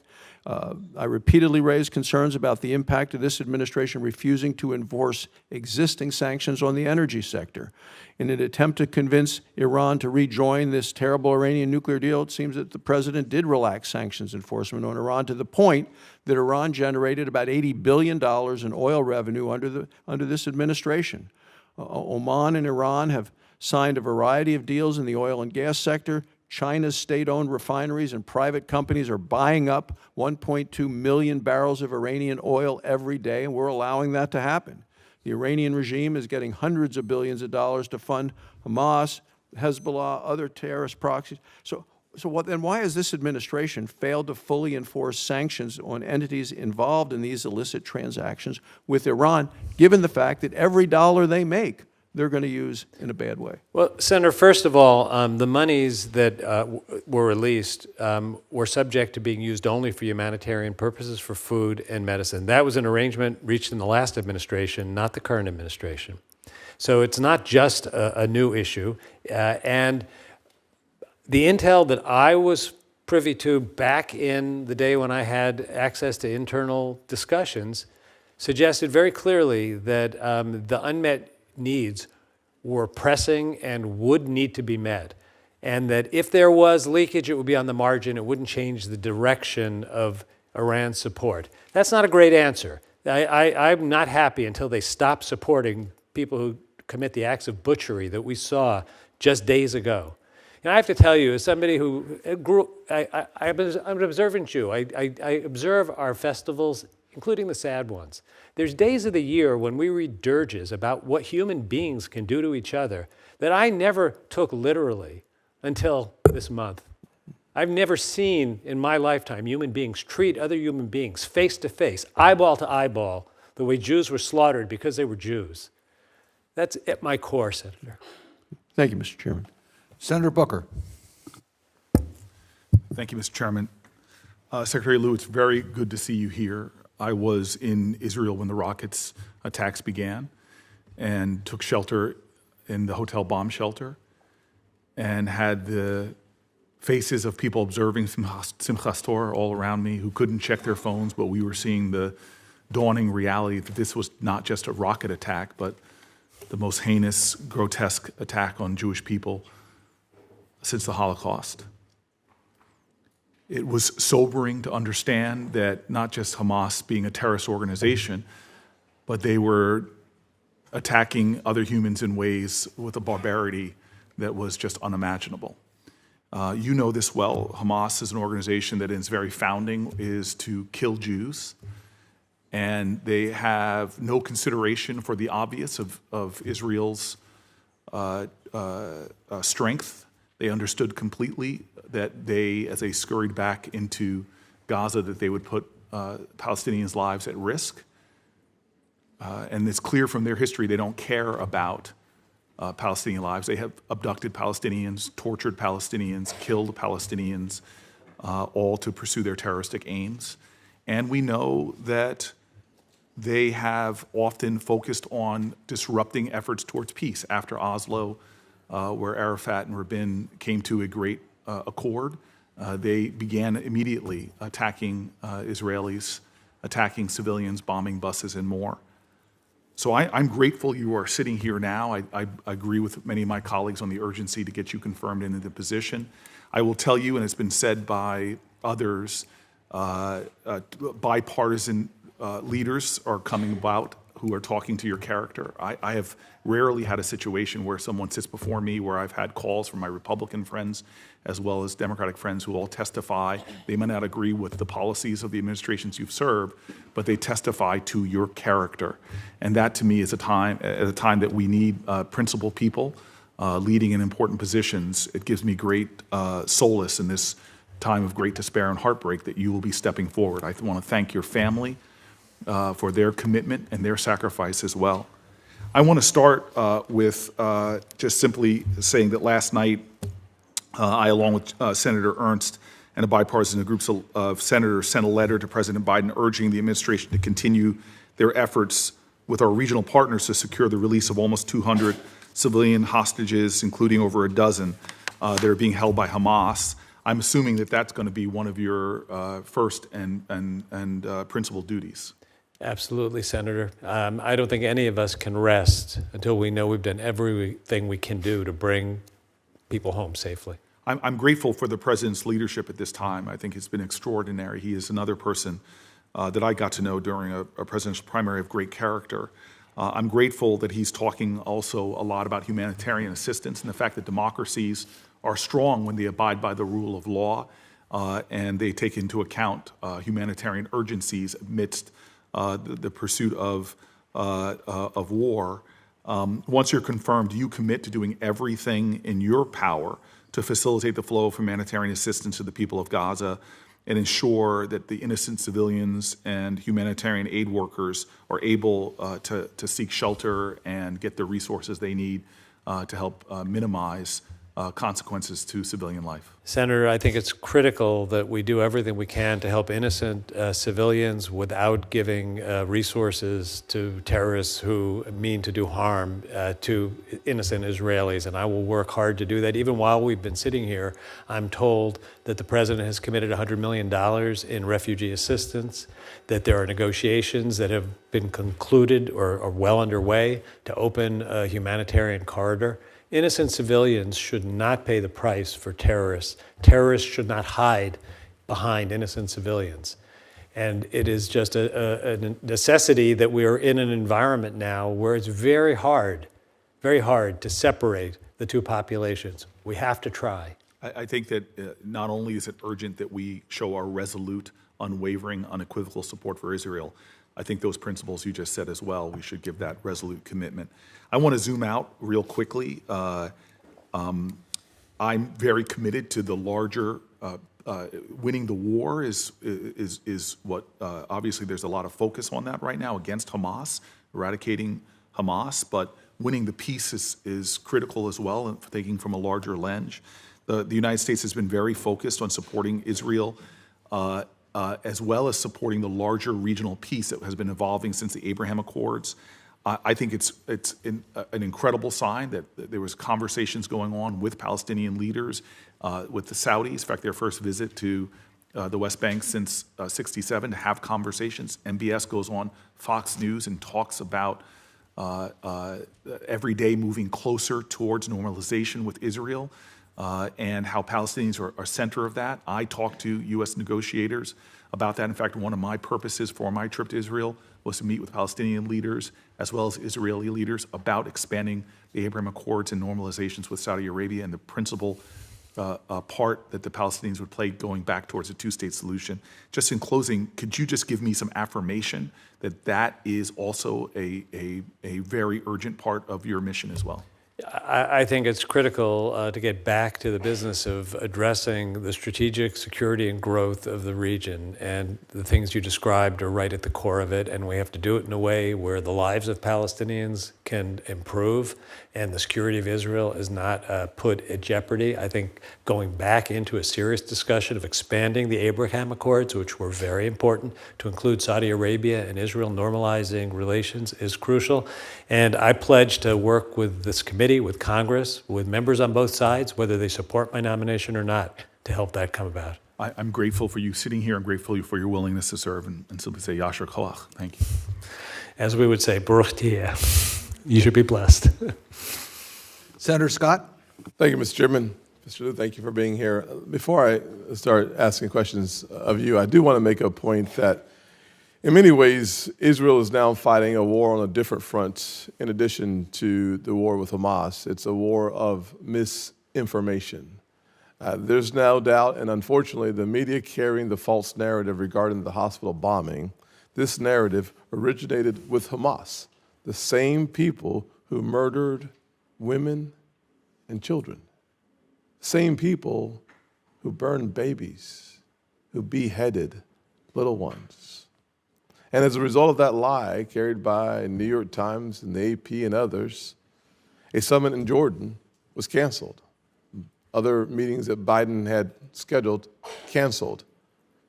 Literally protests around the globe at our embassies, and an attempt, very clear and specific attempt, to weaken Israel's position. Rather than waiting for all the facts, they carried the Hamas narrative. That is dangerous. And it could be more costly in lives than the current conflict and the long-term impact of a misinformation campaign. Frankly, a misinformation war could be deadly to the efforts of Israel, deadly to the unified support coming from our nation, and something that we should all take very seriously as Americans. And we certainly do not need members of Congress from the squad being a part of the propaganda machine coming out of Washington, D.C. in support of Hamas. I think it's very dangerous. And these times, we need the truth. And the truth is incredibly important, and getting the facts should be necessary before reporting on this remarkable, frankly disgusting war that we're seeing perpetrated against Israel. You've heard a number of my colleagues talk about your role in the Obama administration and the impact that your role has had on resources being released through the JCPOA for Iran. And frankly, I think many of the questions are fair and your commentary is necessary. Iran policy is without question Israel policy.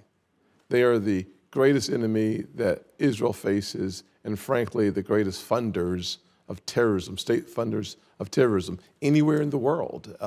And we know that 90% of the funds that Hamas receives comes from Iran. And one of the things that we have debated and will continue to debate, I'm sure, the $6 billion paid for hostages when Obama paid $400 million. I said then, several years ago, that that will only raise the price on an American's head abroad, and $6 billion only makes it worse. I heard you say that the money can only be used for humanitarian aid. I will just say that Raisi, the president of Iran, said it very clearly that they will use the money in any way they want to use the money, period. Beyond the fact that money is fungible is really important as well. My question for you, though, is that the administration insists that the $6 billion transfer is in no way associated with any efforts to renegotiate the nuclear deal, although those efforts have been going on secretly for months. And so my question to you is, do you believe that there are do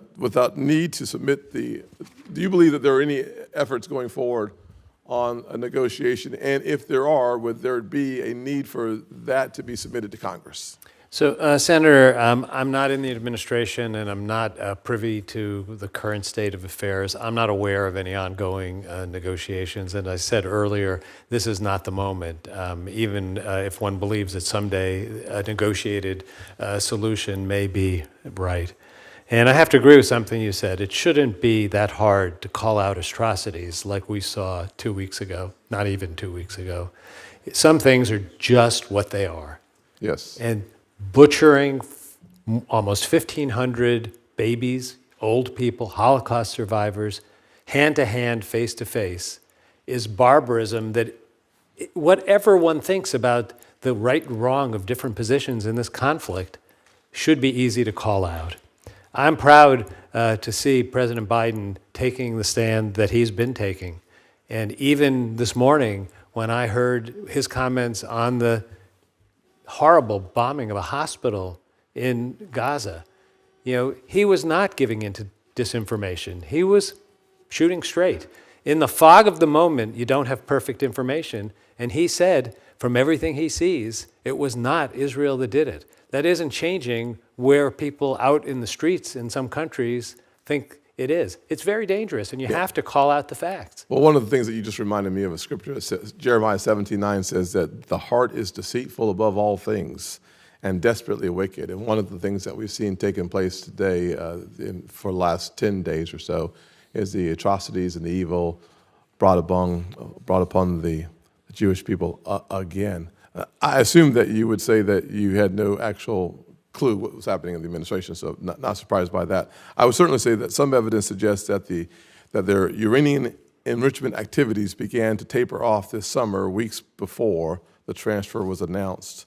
I know that I'm running short on time. It appears that the 5 minutes moves faster down here for me. So, do I have another 30 The seconds? senator may proceed. Thank you very much, sir. Just a really quick thought here, Mr. Lew.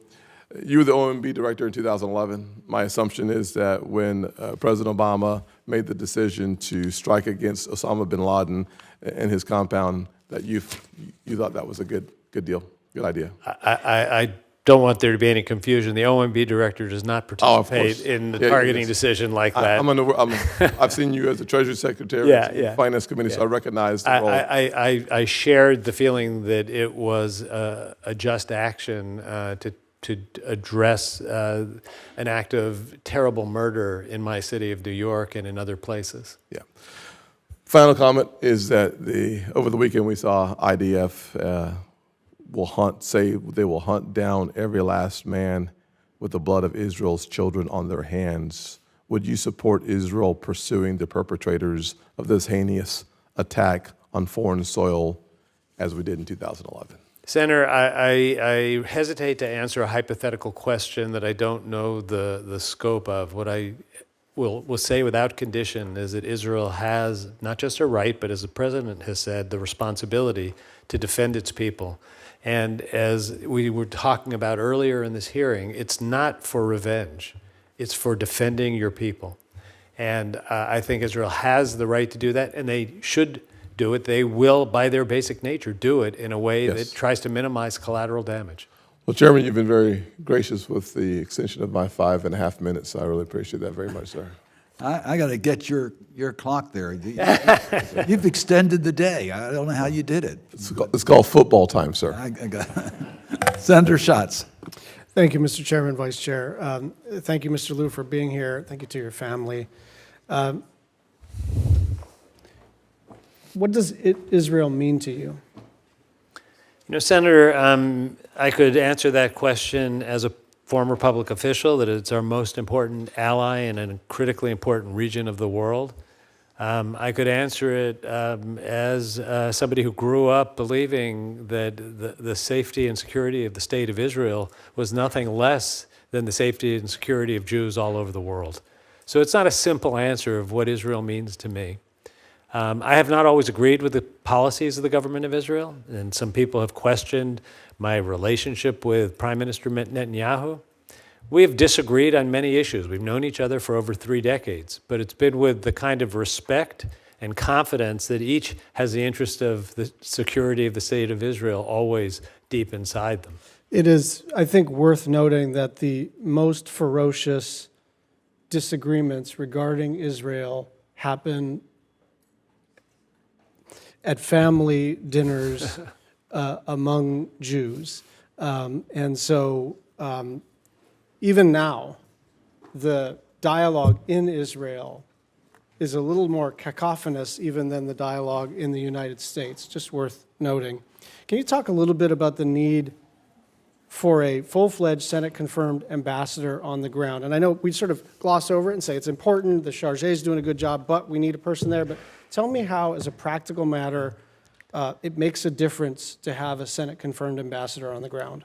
You know, Senator, it's interesting because a short period of time has kind of changed how I would answer that question. 2 weeks ago, I would have said, with the Middle East not on the front burner, but it remaining a central core issue of importance, having a confirmed ambassador who clearly is a representative of the president, with the president's ear, with a history of public service that's well understood, was critically important because it wasn't getting the attention of the President and the Secretary of State the way it had in previous times when peace talks were the central focus. Today, the President is in Israel. The Secretary of State has been in the region for a week. Clearly, there's an enormous amount of attention at the very highest level of our government. But God willing, there will be a moment not too far from now when the war is not the central issue and the future is. Once the future is the issue again, having a confirmed ambassador is crucially important. And I say that with the greatest respect for our Foreign Service officers. I was Deputy Secretary of State. I don't know our current chargé personally. We've met over Zoom and phone just in these past weeks. But I've developed the highest regard for her and have only heard very strong things. It's not a criticism of the people who step in. It's actually to their credit. They have the capacity to step in and step up, but it doesn't mean that you shouldn't have a confirmed ambassador. 2 more questions, specifically about the West Bank. Just your thoughts on how we prevent this conflict from metastasizing. And obviously, there are geopolitical implications and a regional war that we're worried about, but it seems to me that one of our primary objectives ought to be to prevent conflict in the West Bank, and then we've got 2 fronts in this war, in this conflict. I'd like your thoughts on that. So I think preventing this from becoming a multi-front war is hugely important for Israel, for the region, for the world. I think the decision that the president made to dispatch the aircraft carrier fleet, Gerald Ford, and now to have a second aircraft carrier group on the way, is a powerful, powerful message to anyone who thinks that this should be a moment of opportunity to take advantage of. I dearly hope that we don't have to use those resources. You deploy those resources in order not to have to use them. But they demonstrate the capacity should you need to. One comment and then one question. It seems to me that as some of our colleagues have tried to sort of poke holes in your resume and justify a no vote, that your primary transgression is that you worked for Democrats in the past. I mean, that's what this is. And I think it's important, I think it's fair, actually, that if someone disagrees so vehemently about the JCPOA, fair enough. But to challenge your character, to say that you lied when you didn't, to characterize a partisan report as a bipartisan report when it wasn't, is unfair to you. It's unfair to all public servants who put themselves at that table. Final question, I want to take it for the record just to stay on time. I think Senator Scott's question about the kind of fog of war and the new information warfare and the complications of social media and deep fakes and just a toxic stew, especially on the internet. There's lots of lying and warfare in any case, but it can be accelerated and it's just worse than ever. And I would just like your thoughts, for the record, later, on what you think the ambassador can do to be a reliable, consistent source of information in this information age, which probably means you're looking at 3 to 4 hour increments of posting reliable information. People know I'm on Twitter. I shut down the app because I can't find anything that I can rely upon. And I think that's not a small thing if people don't know where to go for good information. Ironically, Senator, I've never used social media, and Good. I've been told that if I am confirmed, I will have to learn how. Well, my recommendation is have someone do it for you. Thank you. Senator Haggerty. Thank you, Mr. Chairman. Secretary Lew, I'd like to turn to an area that you know well. That's Israel's sworn enemy, Iran. I want to ask you a very simple question. Is the security of America, the security of Israel, better or worse if Iran has more funds or less funds? Senator, I think that my actions have demonstrated that denying Iran funds when they commit malign acts is something that is in our interest. I have sanctioned Iran. I have enforced sanctions on Iran.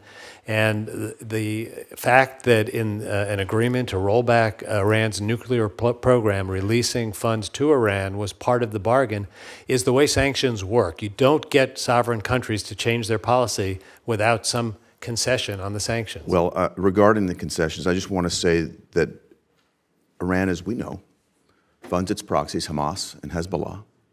Biden administration officials have very recently just admitted this fact. Last week, National Security Advisor Jake Sullivan said, and I quote, "Iran has provided the lion's share of the funding for the military wing of Hamas." National Security Council spokesman John Kirby, another quote, "Hamas wouldn't have been able to function at all had it not been for propping up by the Iranian regime."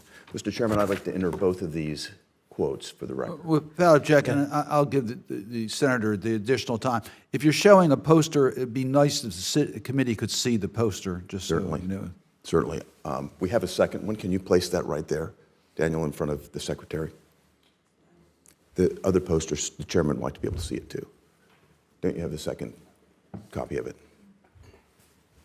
Just a moment, Mr. Chairman.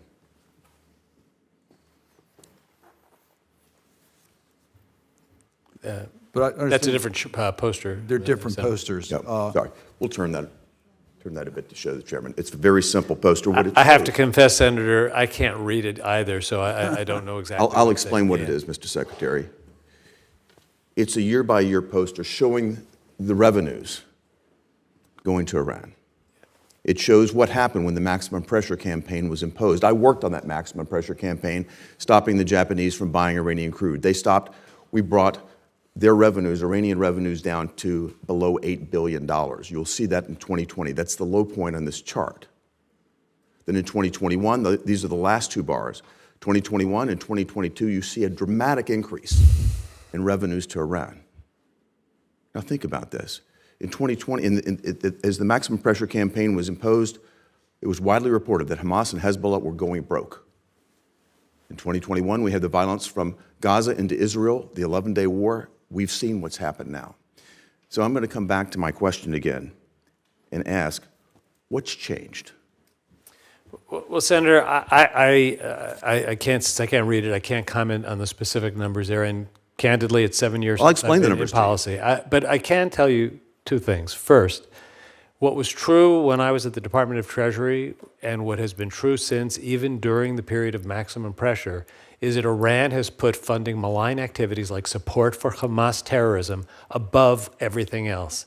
And it doesn't cost that much. So they have been bad actors when they've had a lot of oil revenue, when they've had less oil revenue. I don't doubt that, but the effectiveness of it has been dramatically different based on the impact of the maximum pressure campaign. And again, you can see the magnitude of this chart. But I was trying to make a slightly different point. If I understand what this chart says, the funds into Iran went down. I'm saying 2020, then 2021 and 22, they've gone up dramatically. I'm not aware that funding for Hamas and Hezbollah went down. I will get briefed on that. I think you're aware of the results of it, Mr. Secretary. And in terms of what's changed, I think it's very obvious what's changed. Joe Biden was inaugurated in 2021. The maximum pressure campaign was abandoned. And now a policy of appeasement has been undertaken with Iran. That's what's allowed them to enrich themselves. Let me turn to another area of great concern, and that is the special envoy for Iran, Rob Malley. He's now suspended. His security clearances have been lifted, and he's under federal investigation. Do you know Rob Malley? I haven't. Yes, I've known him. I haven't talked to him in years. Did he undertake efforts to quash sanctions enforcement on Iran? I do not recall Rob Malley having a role in the enforcement of sanctions. Well, very obviously, something has dramatically changed here. And it's clear to me that the Biden administration's enforcement of sanctions against Iran is every bit as ineffective as the Biden administration's enforcement of our border security. Everything and everyone gets through, and the results have been deadly. I just want to say this. If you're selected to be chief of mission, your number one priority is going to be the safety and security of Americans. Absolutely. We've already lost 30 American lives. 13 are held hostage. That needs to be your absolute priority, Mr. Secretary. Senator, I couldn't agree with you more. And I've said earlier in this hearing, there won't be a day when I wake up where that isn't top of mind. Well, it is clear to me that this administration does not have our safety and security at interest because of this enrichment of Iran that has allowed this type of behavior to happen. Thank you, Mr. Chairman. And the chair has been very lenient, well, allowing members to pursue the nuclear issues with Iran. I just would like to point out, we do have a nominee for the Office of Sanctions Coordinator, and I hope that we can get a hearing on that nominee, because I think that would be the appropriate place to talk about sanctions enforcement and previous policies concerning sanction enforcement. So I hope we can get a hearing on that, and I think that would probably be the more appropriate setting for us to deal with the sanction policies. Just pointing that out to my dear friend Mr. from Chairman. Tennessee. And with the deepest respect, the chief of mission will be the president's representative in Israel.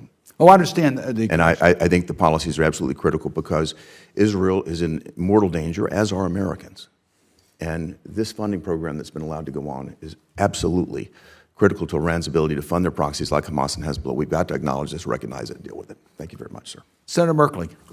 Mr. Secretary, thank you.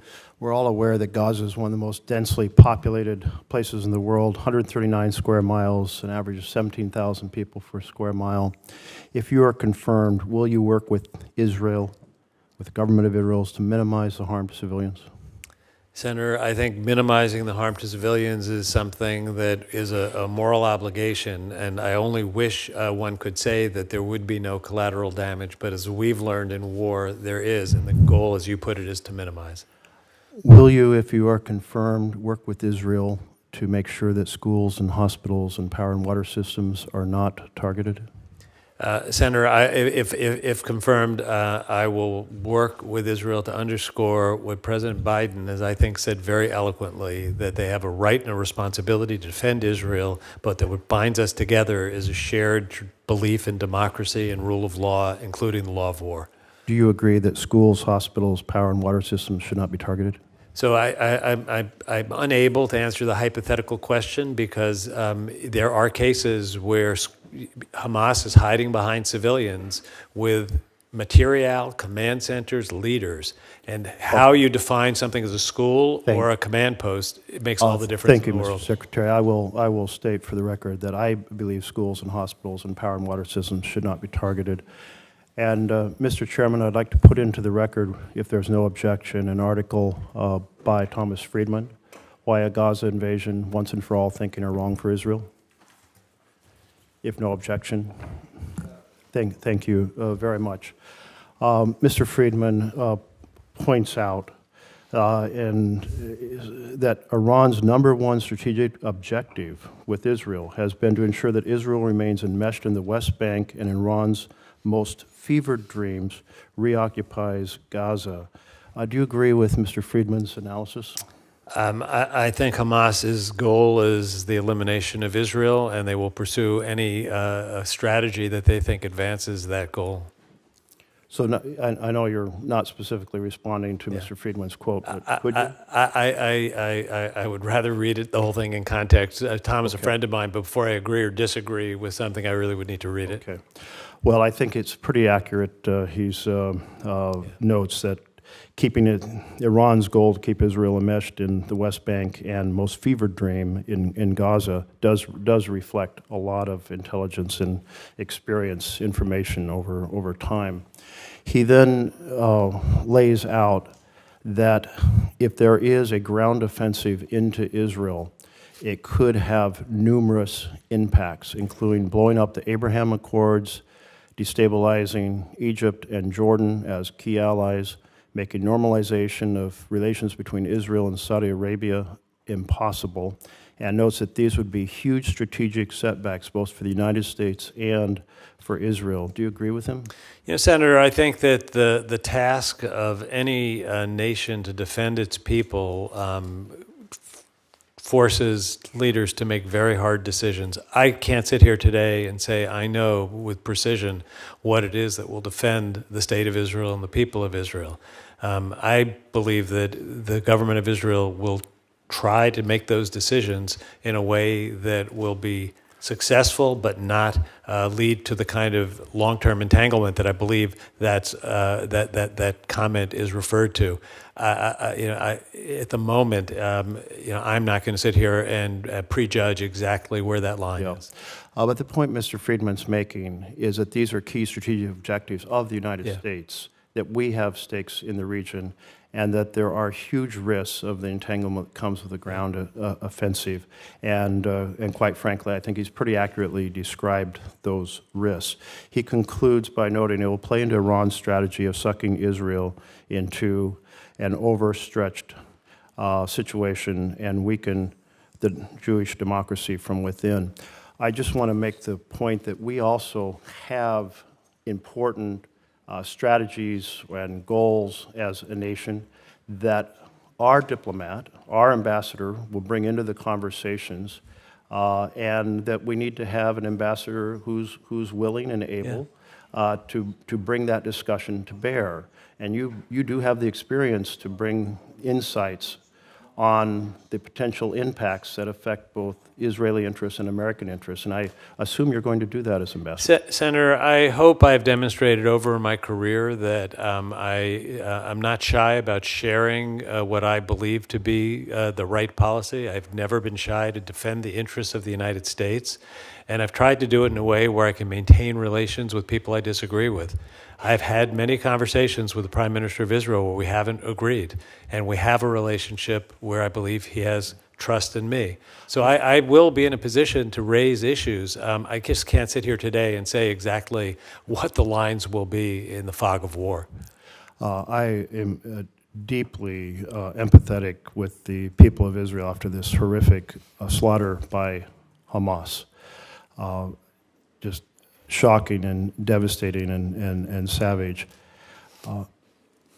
I also believe that we have a responsibility to do everything we can to work with Israel to defend innocent Palestinians who are as much victims of Hamas as many others, and that needs to be part of the effort that we carry forward. Absolutely. And as I said earlier, even while we've been sitting here, agreement was reached to our humanitarian corridors. The president committed $100 million to humanitarian relief. I don't have the details. I just have a note that those things happened while we've been sitting here, and I think that's crucially important. Thank you. Senator Young. Mr. Lew, welcome. Congratulations on your nomination to this important position. Grateful for your desire to serve the country in this capacity. But before I begin, thank you for the conversation we had in my office. It was frank, it was open. I recognize that if you're confirmed, you'll be taking a critical role at an incredibly challenging time, but it is now even more challenging because of the role that Iran has been permitted to have in outfitting, encouraging, and possibly directing, we don't know for sure, the terrorist acts of its regional proxies. So we don't know the breadth of some of those directives. When we spoke, we spent quite a bit of time on Iran and your former role as Treasury Secretary. I know that's been subject of a lot of conversation today, including the role that Treasury played in implementing the financial aspects of the Obama administration's Iran deal. I wanted to follow up on some of my questions in the hope that you've had a chance to review the particulars of our discussion in Treasury's role. When Treasury issued specific licenses, as opposed to the general licenses, to enable the conversion of Iranian funds into euros, was this transaction directly connected to the financial relief at the core of the JCPOA and associated UN resolutions, or was it connected to so-called side deals, for example, between Iran and the IAEA that were kept from Congress? Now, this distinction matters because I believe it lies at the heart of how Congress was left in the dark before and after the JCPOA was negotiated and went into effect. Please respond. Senator, I appreciate you taking the time to just talk with me about these issues yesterday, and it was a frank and candid discussion. I'm grateful for that. I apologize that I have not had time. I've been working nonstop since the meeting I was in with you, and it's not a simple matter to go back and refresh your memory on details, some of which I might not have even been aware I'll of. follow up in writing. I'd be happy to follow up. All right, thank you. I'd like to turn to U.S. assistance to the Palestinians. The Palestinian Authority, to this day, maintains a martyrs fund that subsidizes and incentivizes acts of violence and terror against the people of Israel. Given the ongoing conflict and the possibility that Israel's enemies may seek to expand the assault on Israel, we must impose a higher level of scrutiny on U.S. assistance, both bilateral and through multilateral organizations like the United Nations, to ensure that any future U.S. aid does not support this reprehensible policy and that no U.S. dollars support acts of terrorism. If confirmed, Mr. Lew, how will you use your role, including the role you must exert over U.S. policy towards the Palestinian leadership and people, to ensure that any U.S. assistance, including through multilateral institutions like UNRWA, does not directly or indirectly support terrorist activities or violate the Taylor Force Act? Senator, I don't believe that there's anything tolerable about paying people to commit acts of terrorism and murder. And paying families of so-called martyrs, to me, is just immoral. And I will do everything I can as ambassador to bring that to bear both in our bilateral assistance and in our engagement with international partners. If confirmed, it's something that it's a very difficult relationship in international organizations, and I've engaged in those conversations before, and I've taken tough issues to international partners before, and it would be something that I would look forward to working with you in this committee on to make sure that it's center on our attention. Relatedly, thank you, Mr. Lew, how will you use your role in conjunction with, collaboration with, other U.S. ambassadors in the region to urge that donors, especially within the region, both heavily restrict and ensure oversight over financial support to the Palestinian Authority and to nominally humanitarian and aid organizations operating in the West Bank and Gaza? So I have started just reaching out to some of the other ambassadors in the region, some of whom I've known and some of whom I haven't. I think it is a responsibility of the chief of mission in Israel to work closely with ambassadors in other countries, to work with the State Department. And I don't think it's an easy one-size-fits-all answer, because there are different countries with different relationships, with different benefits to the United States, involved. And they're not new issues to me. I've engaged in these conversations from other seats. I think it's important, and it's something that I would be doing for the first time as a chief of mission. Thank you, Mr. Lew. I have no further questions. I'm over my time. And Senator Shaheen. Actually, it's Senator Van Hollen. Thank you, Madam Chair. Mr. Secretary, welcome. Thank you and your family for taking on this awesome responsibility at this horrible time. I've known you for a long time. We've not always agreed on everything, although we usually do. I've always known you as a person of great integrity. Thank you, Senator. As I told you when we met in my office yesterday, I woke up on October 7th to hear the horrible news of the Hamas terrorist attack. And my mind immediately went to Kibbutz Kfar Aza, which was a kibbutz that I had visited in late June. It's 3 kilometers from the border with Gaza, where 50 residents were murdered, including women, children, babies, and elderly, killed in their homes, people abducted. So yes, Israel not only has a right, but it does have a responsibility to defend itself and to go after Hamas and end its operational control in Gaza.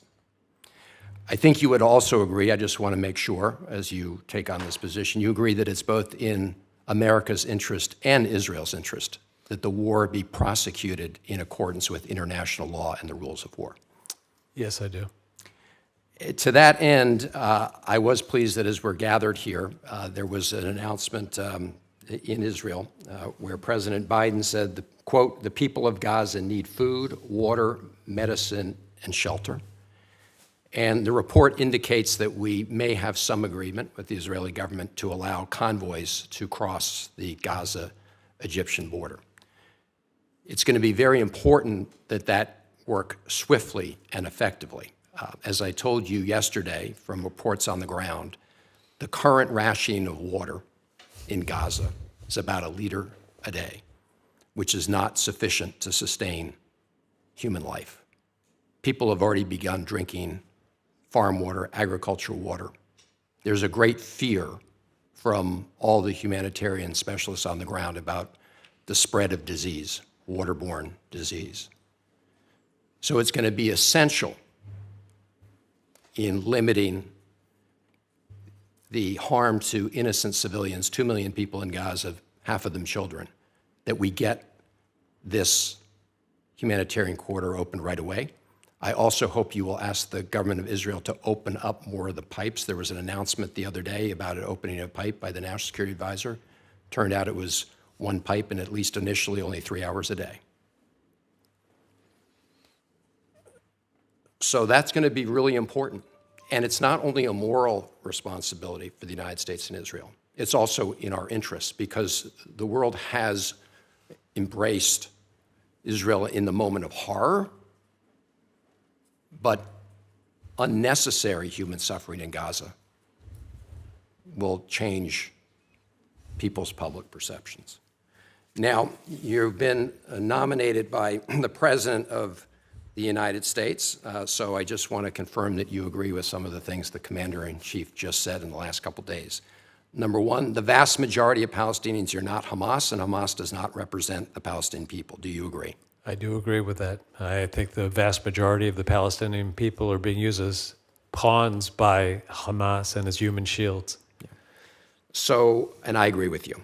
I asked that one of the first meetings you undertake, if you're nominated, is to meet with our 3-star general, General Fenzel, who is the commander that works with both the Israelis and the Palestinian Authority. Will you agree to do that? Well, I don't know General Fenzel, but even when I was Deputy Secretary of State, I met with his predecessor on each of my visits to Israel. And as I said earlier, the mission that that office has is critical to creating the possibility of stability in any Palestinian Well, let me just say, Mr. Secretary, and I mentioned this to you earlier, a lot of U.S. government reporting right now has indicated that while the world is focused on what's happening in Gaza, there are extreme settlers on the West Bank that, as we speak, are seizing more and more Palestinian lands in Area C. That will strengthen Hamas in the West Bank and undermine the legitimate Palestinian voices. So I hope you'll look into that right away. Let me also just say, since you opened your testimony with a sort of looking to the next day in some spirit of optimism, I do hope that we can expand the Abraham Accords. I do think we can get back to discussions of normalization of relations between Saudi Arabia and Israel. 20 senators wrote to the president before this horror started and said that that agreement will only bring lasting peace and stability to the Middle East if it addresses the Palestinian issues, the legitimate Palestinian questions, as President Biden has said, giving them equal measures of justice and dignity. Do you agree? Senator, I have believed before this war and since that in order for there to be an agreement, there would need to be attention paid to the Palestinian issues. I think we're at a moment now where in the midst of a war with a country that is torn apart by grief, it's probably not the right time to start that conversation again. But after this war is over, it has to be part of the conversation. I raised it, Mr. Secretary, because you did in your opening comments. Yeah. No, I do think it's important to look to the day after and see if we can create any hope in this moment of darkness. I have long believed that the path towards a long-term, stable Middle East and a democratic and Jewish Israel is a two-state solution. One has to deal with this issue if one is going to be on that path. We agree. Thank you. Senator Cruz.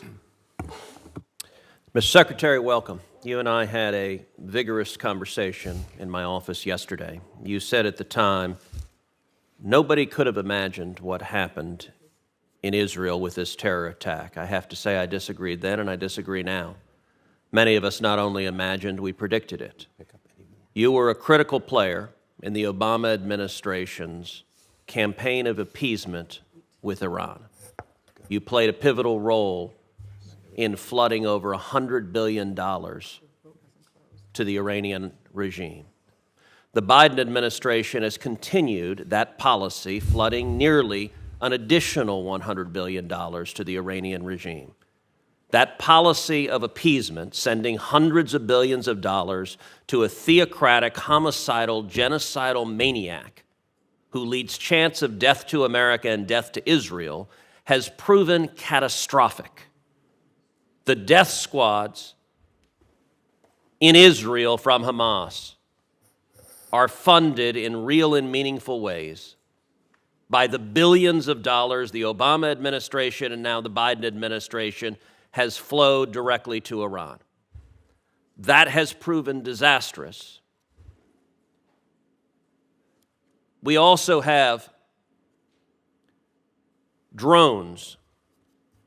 As you know, today, the UN arms embargo on Iran expires. Today, ironically, the day of your hearing. You were pivotal in advocating for UN Resolution 2231, the Iran deal, which is why the arms embargo is expiring today. On October 7th, Hamas used swarms of sophisticated drones in their October 7th attack. Do you believe the world is safer today because of 2231 and the expiration of the arms embargo, allowing Iran now to sell ballistic missiles and long-range drones? Senator, I think you would have to agree that the history of the U.S. engagement on JCPOA has changed substantially since I sat in this room. Do you think the world is better and safer with the arms embargo expired? But Senator, if the U.S. was not... yes or no? Are we safer today with no arms embargo? I think it's much more complicated than that because we're not part of JCPOA, therefore there was no extension of the arms embargo. I would have advocated for an extension of the arms embargo, and we might well have... And by the way, the Biden administration's been in power two and a half years. The arms embargo is expiring today, and you were pivotal in that happening. Let's shift to another thing, because the Biden administration didn't just send money to Iran in massive numbers.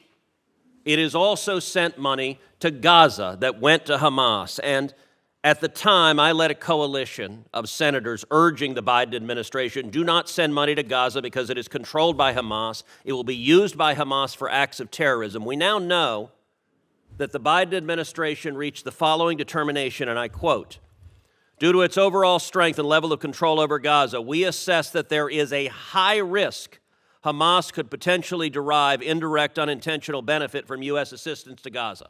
High risk. Now, as Treasury Secretary, you're familiar with these determinations. Under ordinary anti-terrorism laws, you can't send money where there's a high risk it'll be used for terrorism. But what did the Biden administration do? It waived our anti-terrorism law because their political agenda was so important they were willing to take that high risk. Was it a mistake to send hundreds of millions of dollars to Gaza that in a very real and practical way funded the death squads and funded the rockets that are being used to murder Israelis? Senator, I was not in government at the time these decisions were made. Was it a mistake? I'm not familiar with the back and forth that you're referring to, but my understanding is the funding that went to Gaza was for things like the hospital and humanitarian. So was OFAC wrong when it concluded there's a high risk that Hamas could derive benefits? Senator, I would have to look at the document. You were one of few people that has the expertise to do this. I have high regard for OFAC. I just am not familiar with the document. So is the world safer or less safe because hundreds of millions of dollars were sent to Gaza when it's controlled by Hamas? Senator, Hamas's activities have proven how evil they are and how important it is to deny them. So you're not answering that resources. question. Let me ask this question. But I will say the this, Biden Senator, administration and the Biden as State Secretary of the Department Treasury, has repeatedly undermined Israel as this attack was ongoing. Within hours of the attack commencing, the State Department sent out a tweet from the Office of Palestinian Affairs, an office that would report to you if you're confirmed, that said, "We unequivocally condemn the attack of Hamas terrorists and the loss of life that is incurred. We urge all sides to refrain from violence and retaliatory attacks. Terror and violence solve nothing." Do you agree with this tweet that was sent by the Biden State Department? Senator, I would have to read it. I'm not familiar with it. You're not familiar with it? I wanted to just go back to the last point that you made. Hold on a second. You're not familiar with this tweet. They sent it out at 3 in the morning while the attacks were unfolding. I blasted it at 3 in the morning, and they deleted it within the hour because it was shameful. They were telling Israel, do not respond while your citizens are being murdered. And by the way, the President of the United States has stated clearly the policy of the United States. I agree with the President of the United States. I understand, but at the same time, this administration repeatedly walks back what he says. So here's another tweet sent from the State Department. Turkish Foreign Minister and I spoke, this is from Secretary Blinken, spoke further on Hamas's terrorist attack on Israel. I encourage Turkey's advocacy for a ceasefire and the release of all hostages held by Hamas immediately. Do you agree with this tweet from the Secretary of State calling for a ceasefire immediately after this attack began? I think the President and the Secretary of State have made clear that Israel has a right and a responsibility to defend itself. Do you agree with this tweet from the State Department? Senator, I can't respond to tweets that you're reading to me. Why, are you not familiar with it? I'm telling you, you haven't followed what the administration has said on this? By the way, they deleted this tweet as well. Day after day after day, this administration has systematically undermined Israel. And finally, you advocated for UN Resolution 2334, which declared much of Israel illegally occupied territory, including the Jewish quarter in Jerusalem and the Western Wall. Do you believe the Jewish quarter and the Western Wall are illegally occupied territory? Senator, I do not believe that it is illegally occupied territory. Then why did you support a UN resolution saying that it is? I think we could have a conversation about that, but it's going to take me more than 10 seconds to respond to it, which all I'd the be time happy you to like. do. Allow the witness to respond, if you allow the witness to respond. Yeah. So first, if I can respond, you've said a lot of things that you have not given me a chance to respond to. I sanctioned Hamas in 2015. Hamas was sanctioned again today. So I don't think it was a fair characterization of either what I did or this administration. Second of all, the issue of a UN resolution is it was a UN resolution that all the parties had to agree to, that was negotiated to take out the most offensive provisions. Whether it was a good or a bad resolution in the end, the president decided to abstain rather than have a worse resolution come out. You can agree or disagree with that. You could have vetoed it. But he was trying to prevent a worse resolution. You could have vetoed it. So, the time has expired. Senator Duckworth. Thank you, Mr. Chairman. Thank you for being here, Secretary Lew. Who walked away from the JCPOA? Which administration? It was the last administration. That's what I thought. Thank you for your willingness to serve once again. I just need to pause here and take a moment to say that my heart is hurting. Ever since October 7th, I've been thinking endlessly of the children, the innocent children, Israeli, Palestinian, and even Illinoisan, whose lives have been upended or tragically ended during these devastating days. Every night I go home and I hug my 2 little girls close, haunted by the suffering of the innocents. They are too young, my girls, to understand why I'm so upset and why I'm holding them so tightly. But there are countless families who won't get the chance to hug their children close any longer, and my heart breaks for all of them. Of those Americans presumed to be held hostage by Hamas, many have ties to my home state of Illinois, whether themselves being Illinoisans or by a family member or friend who has reached out to my office asking for help. Their families and friends are advocating tirelessly for their release, for their access to basic medical care, and for information about their loved ones. At the same time, Jewish and Muslim communities around the world are feeling deep emotional wounds from the violence. We are sadly already seeing hate crimes spring up in the wake of the war, like this past weekend's horrific fatal stabbing of an innocent 6-year-old Palestinian American, Wadia Al-Fayoumi, in Plainfield, Illinois. This shocking and tragic murder is a painful reminder that we must confront and reject any Islamophobic rhetoric that seeks to conflate the evils of Hamas with the Palestinian people or with a vast majority of Muslim people. Just as we must confront and reject the anti-Semitic rhetoric that seeks to draw a false equivalence between the democratically elected government of Israel and the terrorist organization of Hamas. As ambassador, you would play a critical role in helping to strike the right tone for these very difficult and complex conversations, while demonstrating the United States' long-term resolve and right commitment to support our Israeli allies. I believe that you will serve and represent our interests well as a voice for democratic values that rejects hate and discrimination on the basis of race, religion, or ethnicity, and ground us in our shared rights to live in peace and build a better future together, but also in Israel's right to defend herself.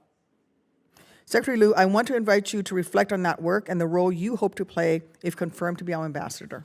You know, Senator, I find acts and beliefs of bias and hatred against people because of who they are or what they are just totally unacceptable. And when it's manifested in acts of violence, whether it's against a Jew or a Muslim, it's equally horrible. What I've said about the attacks in Israel is that almost 1,500 people were killed because they were Jewish. If it had been 1,500 Muslims who were killed because they were Muslims, that would be a problem too. We have to try and humanize these issues and understand that it's Hamas that's the enemy. It's not Palestinians who are the enemy. Now, Hamas hides behind Palestinians. It creates terrible, terrible choices in terms of how you defend yourself. But at the core, there has to be mutual respect and hopefully more than respect if we can get to a better place. Do you agree that Israel has the right to defend herself? Absolutely. Do you agree that the core tenet of one of the core tenets of Hamas is to destroy Israel? Absolutely. Do you agree that the innocents in Gaza deserve to have access to secure humanitarian corridors so Yes. that there's access? And I'm pleased that even this morning progress has been made on that front. Thank you. If confirmed, can you commit to working to address both the urgent and underlying humanitarian needs in Gaza, including establishing secure humanitarian corridors, access for key medical workers like the Red Cross, and access to food, water, and sanitation for the people in Gaza? I think we must continue to do that, and if confirmed, that will be part of my mission, and it will have to be done in a way that respects the security of Israel, and the two do not have to be inconsistent. Thank you. I yield back, Mr. Chairman. Senator Shaheen. Very Thank you, patient, Mr. Senator Shaheen. Well, thank you, Mr. Chairman, and thank you, Secretary Lew, for your willingness to come back in and serve the government, particularly at this difficult time. And I know that your nomination occurred before this horrible tragedy in Israel and in the Middle East, and so it's a very different situation than the one you were nominated for. I think the anger and outrage that you've heard reflected on the committee is a reflection of how people are feeling worldwide towards what's happening, both in terms of the horrific attack in Israel by Hamas, but also the concern about the innocent Palestinians and Israelis who have been killed. I do appreciate what I've seen coming out of Israel in terms of the country coming together. And I appreciated both the chairman and ranking members' statements, which I think reflect the committee's concern. I hope that this will not be used as an opportunity to sow partisan divides here in the United States and in Congress, because I think that's the wrong response. What we should be talking about is how we can support Israel, how we can address the humanitarian needs of the Palestinians, how we can get the hostages back. And I hope that's going to be the focus of the discussion. And as you said, that you will get up every day thinking about how we return the hostages to America. The Americans who are held, I think, is reassuring. So. And Senator, I couldn't agree more that this should be a moment where we try our best to rise above partisanship and talk about what's in the interest of the U.S., what's in the interest of Israel, and what's in the interest of the U.S.-Israel relationship. One of the things about this relationship is that for 75 years it's been a bipartisan effort. Absolutely. I'm committed to working with Democrats and Republicans, people who agree or disagree with me, people who vote for me and people who vote against me. Well, thank you. I appreciate that, and I know that to be the case based on having worked with you when you were in the Obama administration. I do want to raise a couple of issues that I think are important for you as if you're confirmed as ambassador, and that is Senator Murphy talked about the maritime border decision that had been made between Lebanon and Israel. And we've heard a lot of discussion in the last week about the potential for a northern front on Lebanon's border with Israel. One of the institutions that I think is helpful in that respect is the Lebanese Armed Forces and their ability to help keep the lid on in northern Lebanon. But can you talk about what you as ambassador could do to help address that, and what would be the impact on Israel's ability to defend itself in the north if the LAF is not able to function? Well, Senator, obviously, if confirmed, my remit will be centered in Israel, and we hopefully will still be able to have diplomats in Lebanon advancing our interests there. I would work with them. I think the President's decision to deploy 2 aircraft carrier groups into the Mediterranean sends a powerful message that doesn't need a lot of explanation. It is more armed power than almost any other nation in the world could bring to bear. I hope that is a deterrent that is heard and we don't see a multi-front war. Well, thank you. I certainly share that.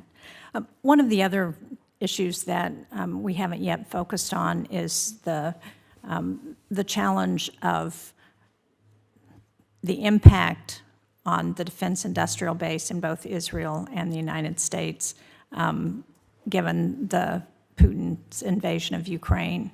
So, if confirmed, how will you work with the Department of Defense, the Israeli Ministry of Defense, and U.S. defense companies to best support the delivery of military assistance to Israel? I think that is a hugely important question that will have a whole different set of considerations than it did 2 weeks ago. Until the mission of the inquiry into what happened and how Israel didn't see this and respond more quickly, until that is understood, I don't know the answer. I don't know if it's things they need, people they need, strategies they need, but it is just not acceptable to have an exposed border like that. And I don't think there's probably anyone in Israel who thinks it's acceptable either. We have a relationship with Israel in the defense area that's unique in the world. You know, we've had a history of phasing out a special provision that allows Israel to spend U.S. defense resources domestically. I'm not yet in a position to have a firm view, and I haven't been briefed in on all of the details. But I think we have to ask questions about, is that phase out the right schedule? Is there something at stake here? And something I mentioned in my testimony, which I just want to underscore, Israel's role internationally as a defense industry, as a technology industry provider, is kind of unique. It is a huge percentage of Israel's economy, much bigger as a percentage of their economy than it is of ours. And they have a level of resources and quality of materials and technology that other countries want. And particularly with regard to trade with China, if you had asked me 2 weeks ago what one of my big challenges would be, I would have said it would be working with Israel to understand the need not to give China things that we wouldn't give China to gain a military advantage. That is not as easy as just saying do it. They may well have the view that it's central to the economics of their industry. I don't know right now. I hope we're at a point when I am over there, if confirmed, shortly into my time, where you can have those conversations and ask our closest ally in the region to be partners with us in limiting some of the spread of advanced technology. Well, thank you. At the appropriate time, I hope that you will focus on that. Thank you, Mr. Chairman. Secretary Lew, first of all, thank you for your candor and your patience during this hearing. I think you have the ability to go through long sessions of diplomacy, and you've shown that quite clearly. I just want to make one response. I think, first, I want to thank the members of our committee. I thought this hearing has been very helpful and productive. Iran's capacity, its nuclear capacity, its funding is certainly an issue of grave concern to the national security interests of the United States and to Israel. So I don't object to the questions that have been asked, but I do think it's important to clarify. I was the ranking member of this committee when the JCPOA was considered, working with Senator Corker, who was the chairman of this committee. And the two of us, in a bipartisan way, with overwhelming support from our colleagues on the floor of the United States Senate, developed a review process so that we could have an open review of the JCPOA before it went into effect. It delayed the process for a substantial period of time for congressional input. The transparency of the Obama administration during that process was unprecedented. We had more briefings and hearings. I thought I was qualified as a nuclear physicist listening to Secretary of Energy. We had in-depth discussions on every aspect of the JCPOA. And we had our chance for input, and in fact, I think our input changed the agreement as it was being negotiated over that period of time. That's how we should work, in a bipartisan manner. The review was bipartisan. There were some of us who disagreed with the final product. We thought perhaps it was set up wrong in the beginning to allow nuclear enrichment in Iran. I voted against the JCPOA. But I must confess that the transparency that this administration exercised was unprecedented. I met with President Obama many times, and I just want to associate myself with Secretary Lew's comments that an agreement's an agreement and that we had a responsibility to carry it out. And in fact, we did carry it out. We were in full compliance until President Trump unilaterally decided to withdraw, which I think was a mistake. It not only made the U.S. the violator of the agreement, but it allowed Iran to get closer to a nuclear weapon as they are today with their enrichment policies. Now, we're not going to be talking about that during this hearing. I understand that this is a member of the Obama administration and it's fair to question in regards to the JCPOA. But I must tell you, I know our nominee, and I thank him again for his public service. At all times, he's conducted himself with the highest degree of integrity. He served President Obama well, served our nation well, and it was always open with us in Congress, never, ever held back information that was shouldn't be properly disclosed to us. And I just want that on the record, and I thank you again for your testimony. Thank you, Mr. Chairman. Senator Risch, if you want to make any... No. Fine. We will keep the record open for questions for the record until 1 p.m. tomorrow, and that will give you a couple hours to get them back to us. We know, I hope you weren't planning anything that important over the weekend, but we'll allow you to take a little bit of time off for prayer on Saturday, but then back to work Saturday night. If there's no further business, the committee will stand adjourned. Thank you. Thank you.